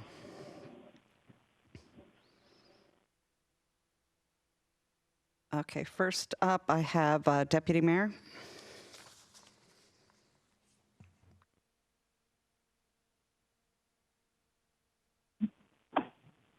Thanks. I'm just going to unmute myself really quick. First, I would add in another detour route for the George Davis one. I noticed that the first route went Inglewood Hill all the way out to 228th and coming all the way back down 43rd, or actually they had it coming up 20th. I think the more likely scenario is that people will turn 216, 218 Southeast 8 to 212. That would be the way I'd go. So it's at least worth looking at that as well. My support is certainly behind doing full closure. While I understand the impacts, especially to those that reside down on the Sammamish Parkway or that traverse that to get home, we have done this once before.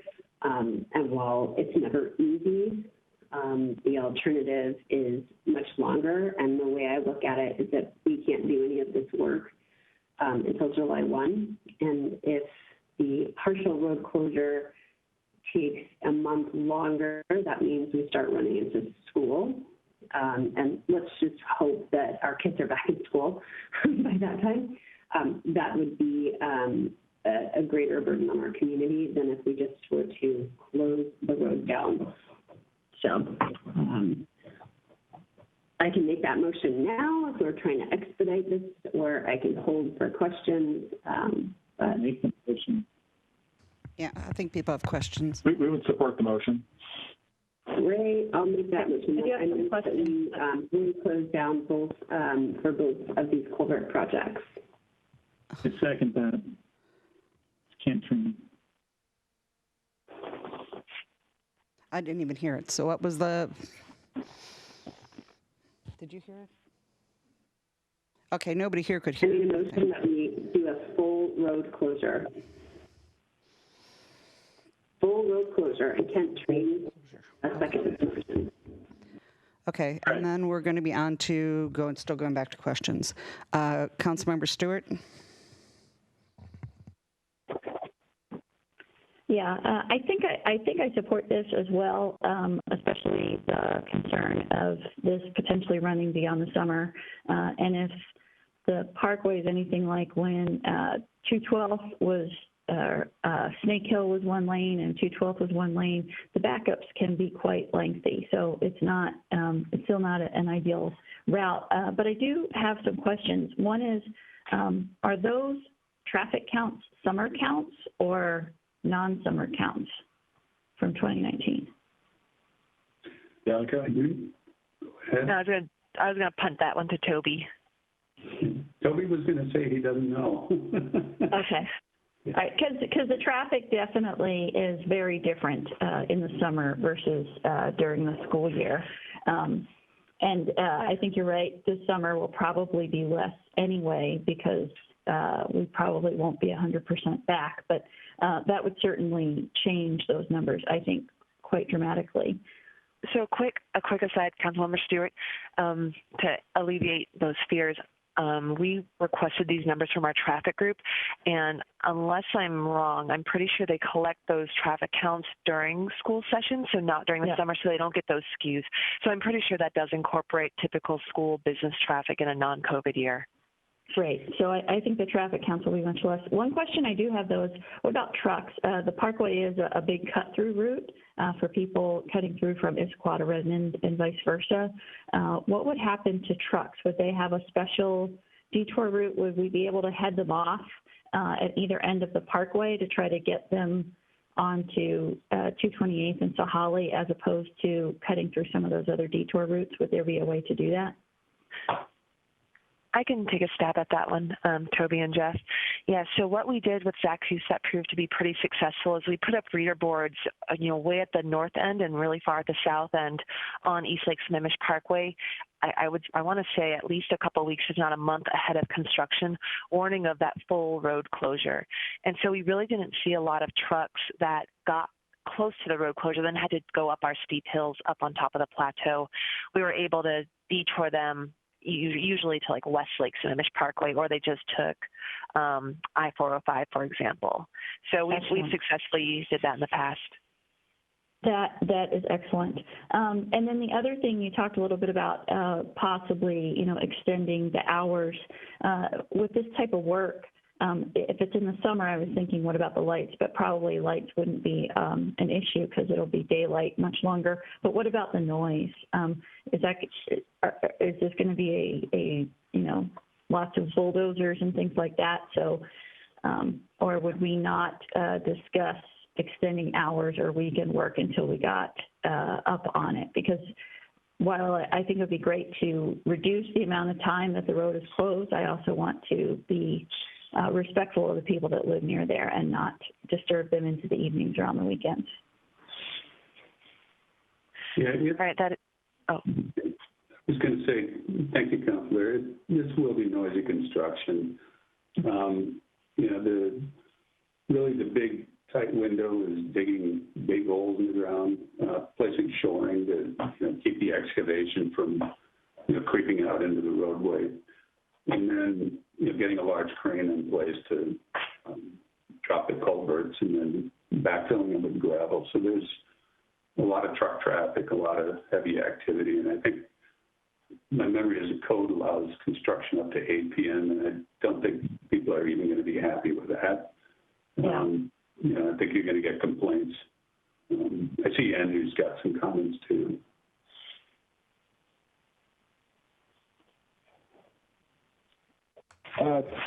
Councilman Stewart, this is Andrew Zager, City Engineer. In regard to the first question, the traffic counts, those were taken in April, so during the school, when school's in session. We don't do traffic counts, you know, when school's out, because it just is not, it's just practical when we do that. In regard to noise, we've had the option for if we do nighttime traffic, obviously we work with the neighbors. If the noise is estimated to be, you know, anticipated to be really loud and disruptive, we have offered to put them in hotels for the duration of some of the work. That would be something that would be up to the contractor, kind of coordinate what work could be done at night. Obviously, they had decibel meters, and we're trying to keep the sound quieter within, you know, a quieter level while they were putting the bridge girders in, and that worked really well. So we actually didn't get any complaints during the nighttime. So that'd be something, if that was an option and the contractor wanted to pursue that, we would be looking at other mitigating type of methods of the construction or working with neighbors to accommodate that. Okay, great. In regard to the detour of the trucks, Toby and Danica were spot on. We would be warning and having signs specific for trucks to either go up 212 or 228 to concentrate on the major arterials and not try to snake through some of the neighborhood streets. And also there was a comment about why not use the 218th, 217th, 216th. 216th is still a residential road, so typically we don't want to sign the traffic detour through there, even though a lot of local residents will be using it. That's anticipated. But for the ones that are not familiar with the area, we wouldn't want to sign them to go through those areas. Is there a way on the truck thing? I know that we've had some challenges on Englewood Hill Road with the roundabout where trucks don't always make it around the roundabout and then they cause damage to the roundabout. So would there, I mean, I guess if a truck got onto the parkway, there wouldn't really be any other option. They'd have to go up Englewood, wouldn't they? Sorry, I answered my own question. 228 is actually our main truck route through the city. That roundabout isn't as damaged too many times, except for a couple during construction traffic-wise. You know, the one we really have a problem with is one in Isabel Pine Lake. Okay. All right. Well, if we can put up those reader boards and detour the trucks before they get there, I think that's great. All right. Thank you. Okay, Council, we need to extend. It's 11 o'clock. Well, don't be looking for me to make the motion. Mayor, point of personal privilege. Okay. This is Jason. Hi, Jason. I see that we have one more. Hey there. I see that we have one more thing on our agenda. This is regarding a possible extension of the meeting. I see that if we are at relatively close end to the fish passage conversation, we then have one more item on our agenda, and then we have an executive session that I called for. I would like to ask that we table the discussion on the business nonprofits, and I will withdraw my request for an executive session, and I will have a council member report if we can move through this quickly. I will extend for 30 minutes, please.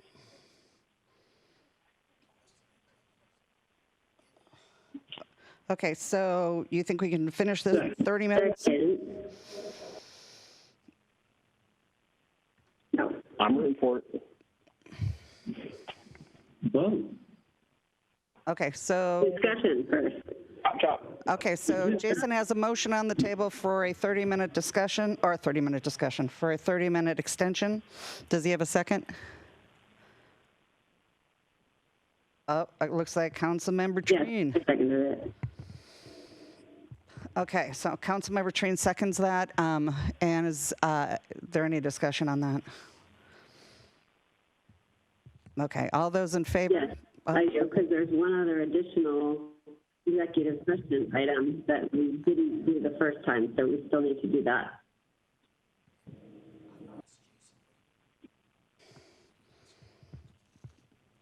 Okay. Is this the same issue from last week? Yeah, it's either we can do that or we can do it next week. I understand. Yeah, but we kicked it down the, we've kicked it off our agenda 3 weeks, and if we do it, this will be 3 weeks in a row, but we don't talk about it. What's our deadline to get that done? The end of the year. Okay. After 11 o'clock, I appreciate it. Can I recommend that we do an executive session at the the beginning of the meeting next week so that we make sure we get it done? Is that sufficient?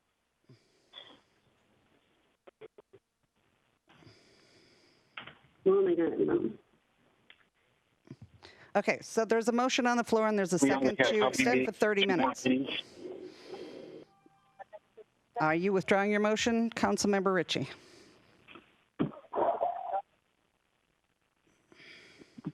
No, let's just extend for 30 minutes and get work it. So that's my statement. I'm leaving my motion in place. Let's vote. Okay, all those in favor of extending for 30 minutes, say aye.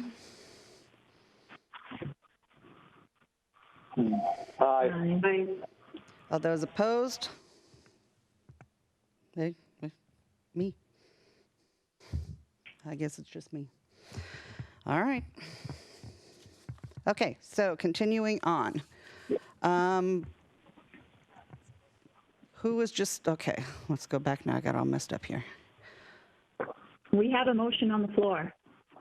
We've got a motion for the Fish Passage road closures. Oh, yes, and we were still finishing up with questions on them. Okay, who is next on the road closures? Councilmember Treen, did you get to ask your questions on the road closures? You did. Okay, I had a couple of questions on the road closures. I did. No questions. Did you ask yours, Councilmember Treen? Did you have any more?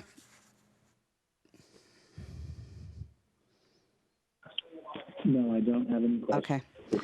All right, so the questions I had were, I know we have closed south of Thompson Hill Road before, and my concern is closing north of Thompson Hill Road. So is there a reason why we couldn't have the north end of Thompson Hill, and I don't have the map open now. So, and I guess that's going to be George Davis. Or, right. Is there a reason why we couldn't have that open for, you know, an hour and a half in the morning or an hour and a half at night to, for the commuters, and have it closed the rest of the time so that, with extended hours, so that we can at least give the commuters time on that road?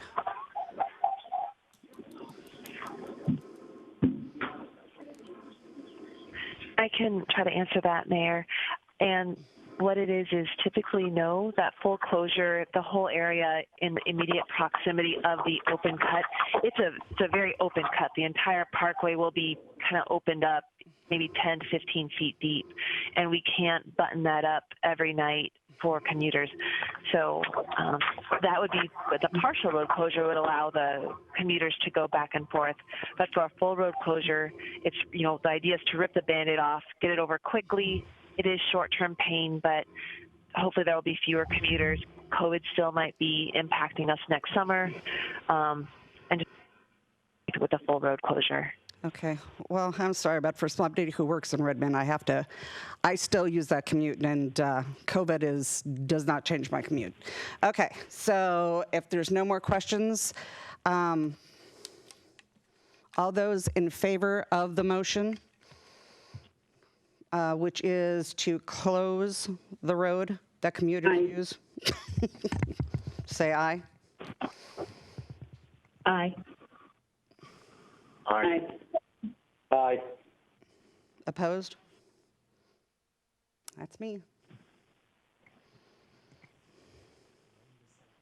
Well, tell me and the commuters, I'll be out there.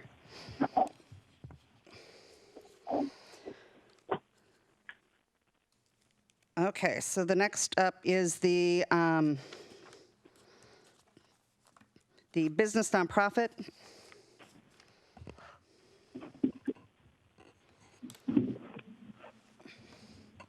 Yes, good evening, Mayor, Council, City Manager. Once again, Mike Suggs, Senior Management Analyst. I am joined on the phone by Rita Bod, our Senior Human Services Coordinator, as well as Christina Morgan, who is our contract support helping us out with the grant program. This item was added yesterday by the City Manager to provide an opportunity for Council to receive a status update on the second round of business and nonprofit grants. It also allows for other dialogue on what, if any, additional grant funding the Council may want to consider in the future related to COVID.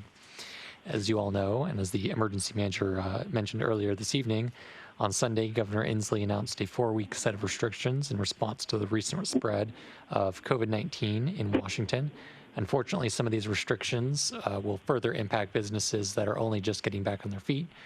For example, restaurants are no longer able to have indoor service, and in-store retail is only limited to 25% of occupancy for those 4 weeks. On October 20th, the Council approved $400,000 in second round grant funding for local small businesses and nonprofits impacted by COVID-19. That grant program is scheduled to stay open for 4 weeks and will close on Sunday, November 29th. As you'll recall, both new and returning applicants are eligible for this program, and total grant awards will be in the range of $1,000 to $15,000, with preference given to the first-time applicants. Again, as you'll recall, one of the eligibility criteria for the program is that applicants must have a Sammamish business license. In order to promote the program, we sent emails to every license holder in the city, which amounted to over 2,300 email addresses. This email blast resulted in a large amount of interest and questions, which Christina, our contract support, thoughtfully addressed. In addition, our communications team has been continuing to promote the program in our e-newsletter, social media, and other outlets. So far, with almost 2 weeks remaining, there have been 52 applications. 35 of those are new and 17 are returning after receiving the first round funding. About a third of the applicants, a third of those 52, are storefront locations. Nearly 2/3 are home-based, and only a couple are located in an office. The 52 applications so far compares to 47 applications in total in the first round, of which 42 ended up meeting the eligibility criteria and were funded. The average loss of revenue reported year over year, comparing Q2 of 2019 to quarter 2 of 2020, is 67% in the applications we've received so far. The applicants that have submitted so far employ 234 FTEs. About 2/3 of the FTEs are attributable to storefront businesses, despite making up only 1/3 of the applications, which would of course be somewhat expected. Since this item was a late addition to the agenda, we don't have a super comprehensive breakdown of the applications here for you tonight. However, when we do present the final results to you all on September 15th, we anticipate giving you more insights into the pool of applicants. Again, the application is scheduled to close on November 29th, and our plan is to come back to the Council's last meeting of the year on December 15th for the discussion and potential approval of those grant recipients. On a similar note, and as mentioned earlier by our emergency manager, we'd also like to share some news that the city submitted its first CARES Act reimbursement request for a little over $2 million of the $2.9 million the city was awarded, and Commerce has approved that request and deposited funding. So we do plan to submit for the remaining $900,000 prior to Commerce's December 15th deadline. And that is our brief status update for this evening, and we are happy to answer any questions.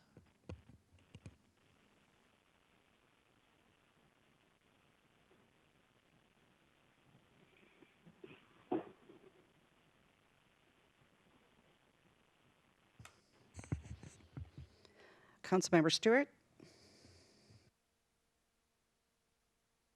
Yeah, thank you, Mike. What a great report. Glad to hear we've got at least 35 new applicants.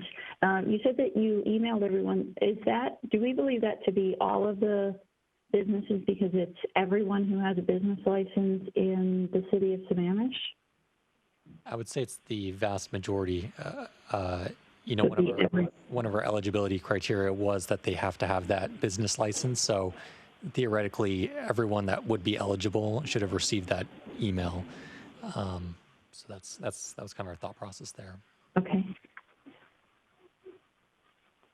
Okay, because I know we had at one point talked about possibly sending something out in the mail. I guess one of my questions too is what's the timing on the newsletter? Is that going to be in a newsletter, and will that be in time for businesses to hear? I just want to make sure people are aware and that we really are casting that communication net as far as possible. Not that this is any sort of scientific, but I have not seen any of the advertising on social media, so I don't know if that's something we could beef up a little bit as well, just to try to get the word out. Christina and I are definitely working with our communications team to do kind of a last push here as we're approaching a little less than 2 weeks to the deadline. In regards to the physical printed newsletter, we did not make it in time for the November-December edition. That was just a couple weeks before the council ended up approving those grants. So unfortunately, we missed that deadline. Okay.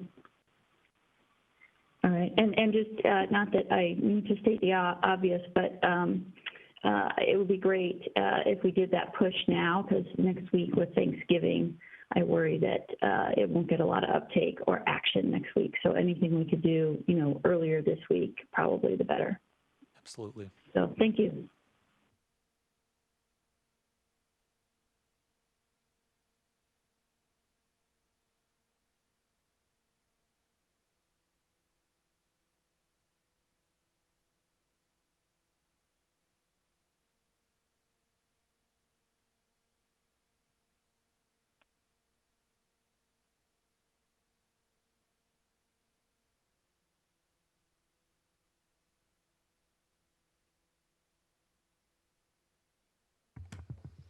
Okay, any other, not seeing any. Okay. Okay, thank you. Okay, then the last thing that we have up is council reports and city manager report. No report from the city manager. Mine's there. You can read it. Deputy Mayor, did you have anything you needed to comment on?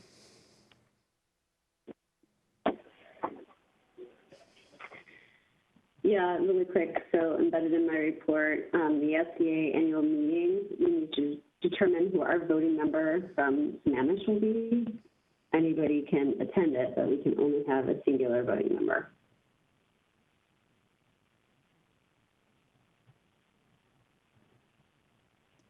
Do we need a volunteer? We need somebody to say they're going to vote on behalf of Sammamish. You. Well, who will play? Is the deputy mayor going to be there? Yeah, who all plans on going? I assume I'll be there, but I don't necessarily have to be the voting member. Is Councilmember Stewart going to be there? I certainly can be. Happy to do it. You got flip a coin and call it good? Rock, paper, scissors. If the rest of the council is happy to allow us to figure it out, we can and not sit here and do it during the council meeting. I think that's perfect. Okay. I'm sure between the two. The only other thing, and I did highlight it in my report, is that, yes. Okay. The only other thing that's in my report that I think is worth pointing out. Can you still hear me? Yes. Mm-hmm. Yeah. I can hear you. Go ahead. Okay. There's a delay getting back to the... I'm hearing the mayor talking. Is because the sheriff is pivoting from an elected to an appointed position. We, as a jurisdiction and as a contract city, need to be intimately involved in that process early on. This was something that was discussed at PIC, and I listed the cities there, and most of the cities, I didn't volunteer us for being interested at that point, but I suspect that we would be. But I think we would be wise to sit down with those other contract cities and make sure that we're at the table relative to our needs as a jurisdiction that contracts with the county. Yes, last I heard, I believe our city passed 62% for us to have an elected sheriff. Just for those history buffs. Well, it's what, yeah. Anyway, so I would highly suggest that we start making contact with the other contract cities and then coordinate it with them. Dave, have you been having contact with those city managers on your weekly meetings already? I thought you've been talking about this. Yeah. Okay. Okay.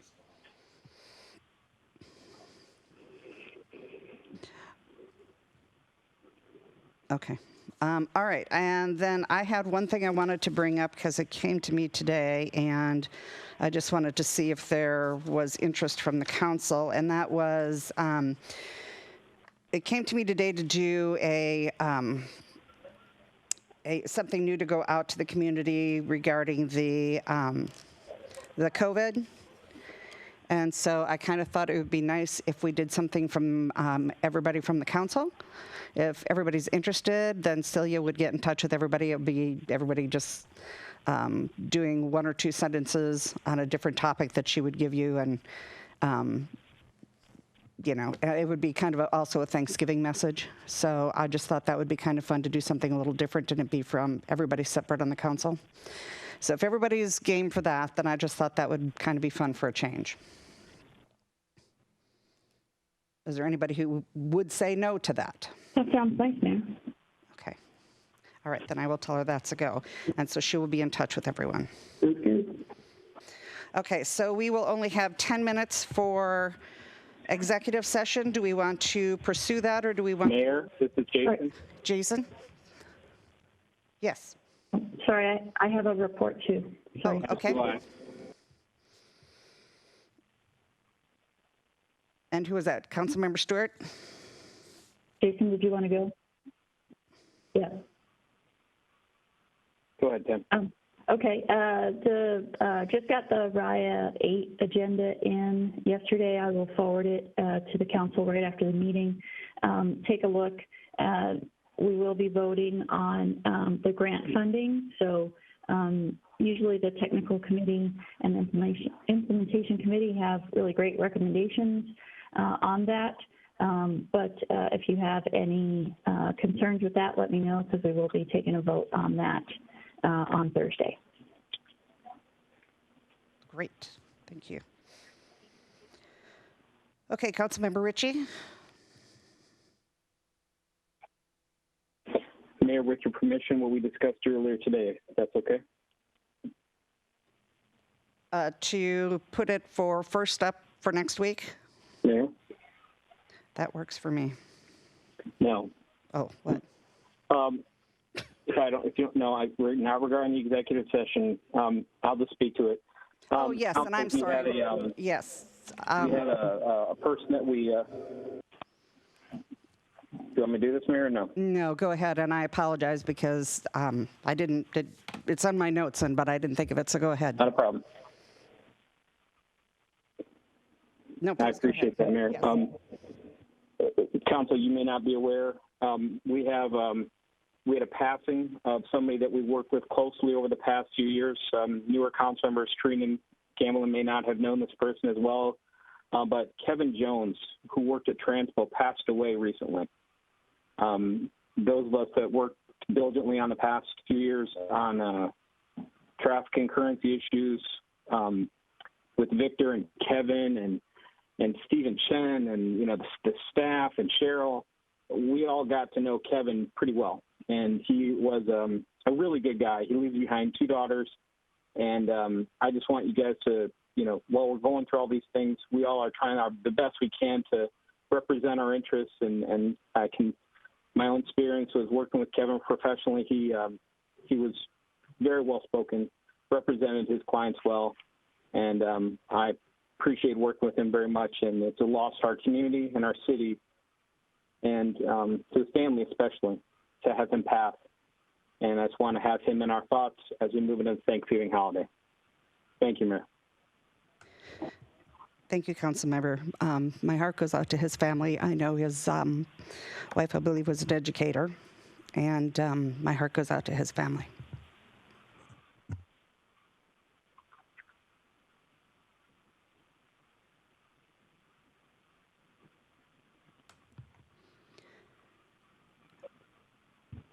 Okay, the next step. Do I have a second for that?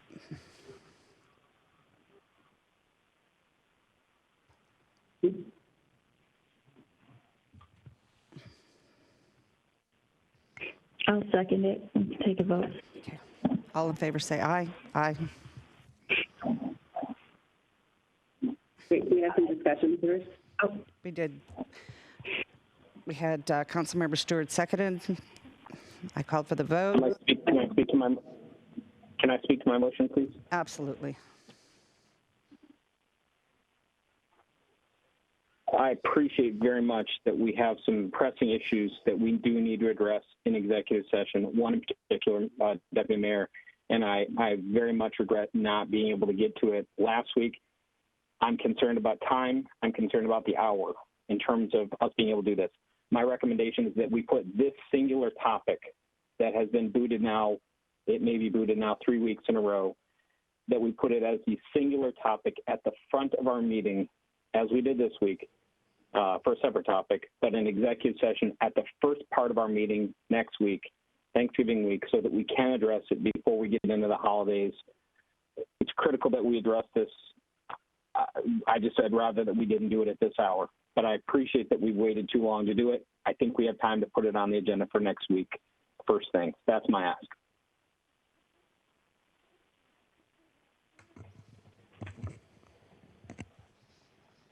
Okay, we have a motion on the floor to adjourn, and we have a second. All those in favor? We still have people in the queue.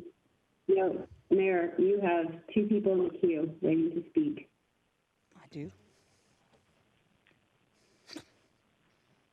Yeah, Yes, you have Councilmember Ross, and then you have myself.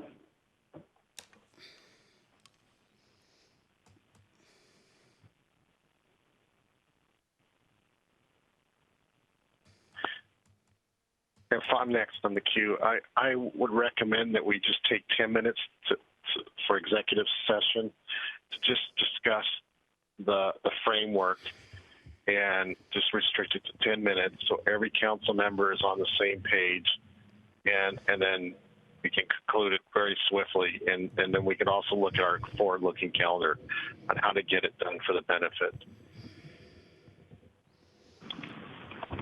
Okay, and Deputy Mayor? Thank you. Yes, Councilmember Ross, thank you. Yes, I think we need to have an executive session to lay out this framework definitively, because this is not a one executive session meeting. It will take time. And so I think it would be in our best interest to not let another meeting escape us.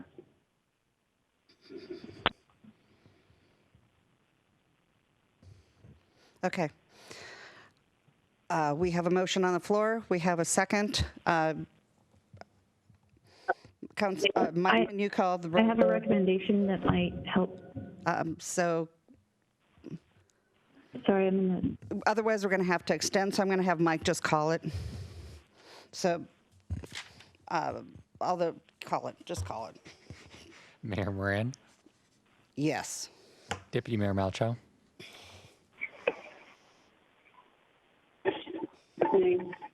Councilmember Gamblin? Nay. Councilmember Ritchie? A reluctant aye. Councilmember Ross? This is to extend the time? No, this is to adjourn. It's to adjourn. Adjourn? No. Councilmember Stewart? Aye. And Councilmember Train? Aye. So what is it? It's got to be 4-3. For adjourning. So is it 4 to adjourn or 4 not to? 4 to adjourn. Okay. It's 4 to adjourn next month. Okay, so it's 4 to adjourn, and then this will go on at the first thing at the next week's meeting.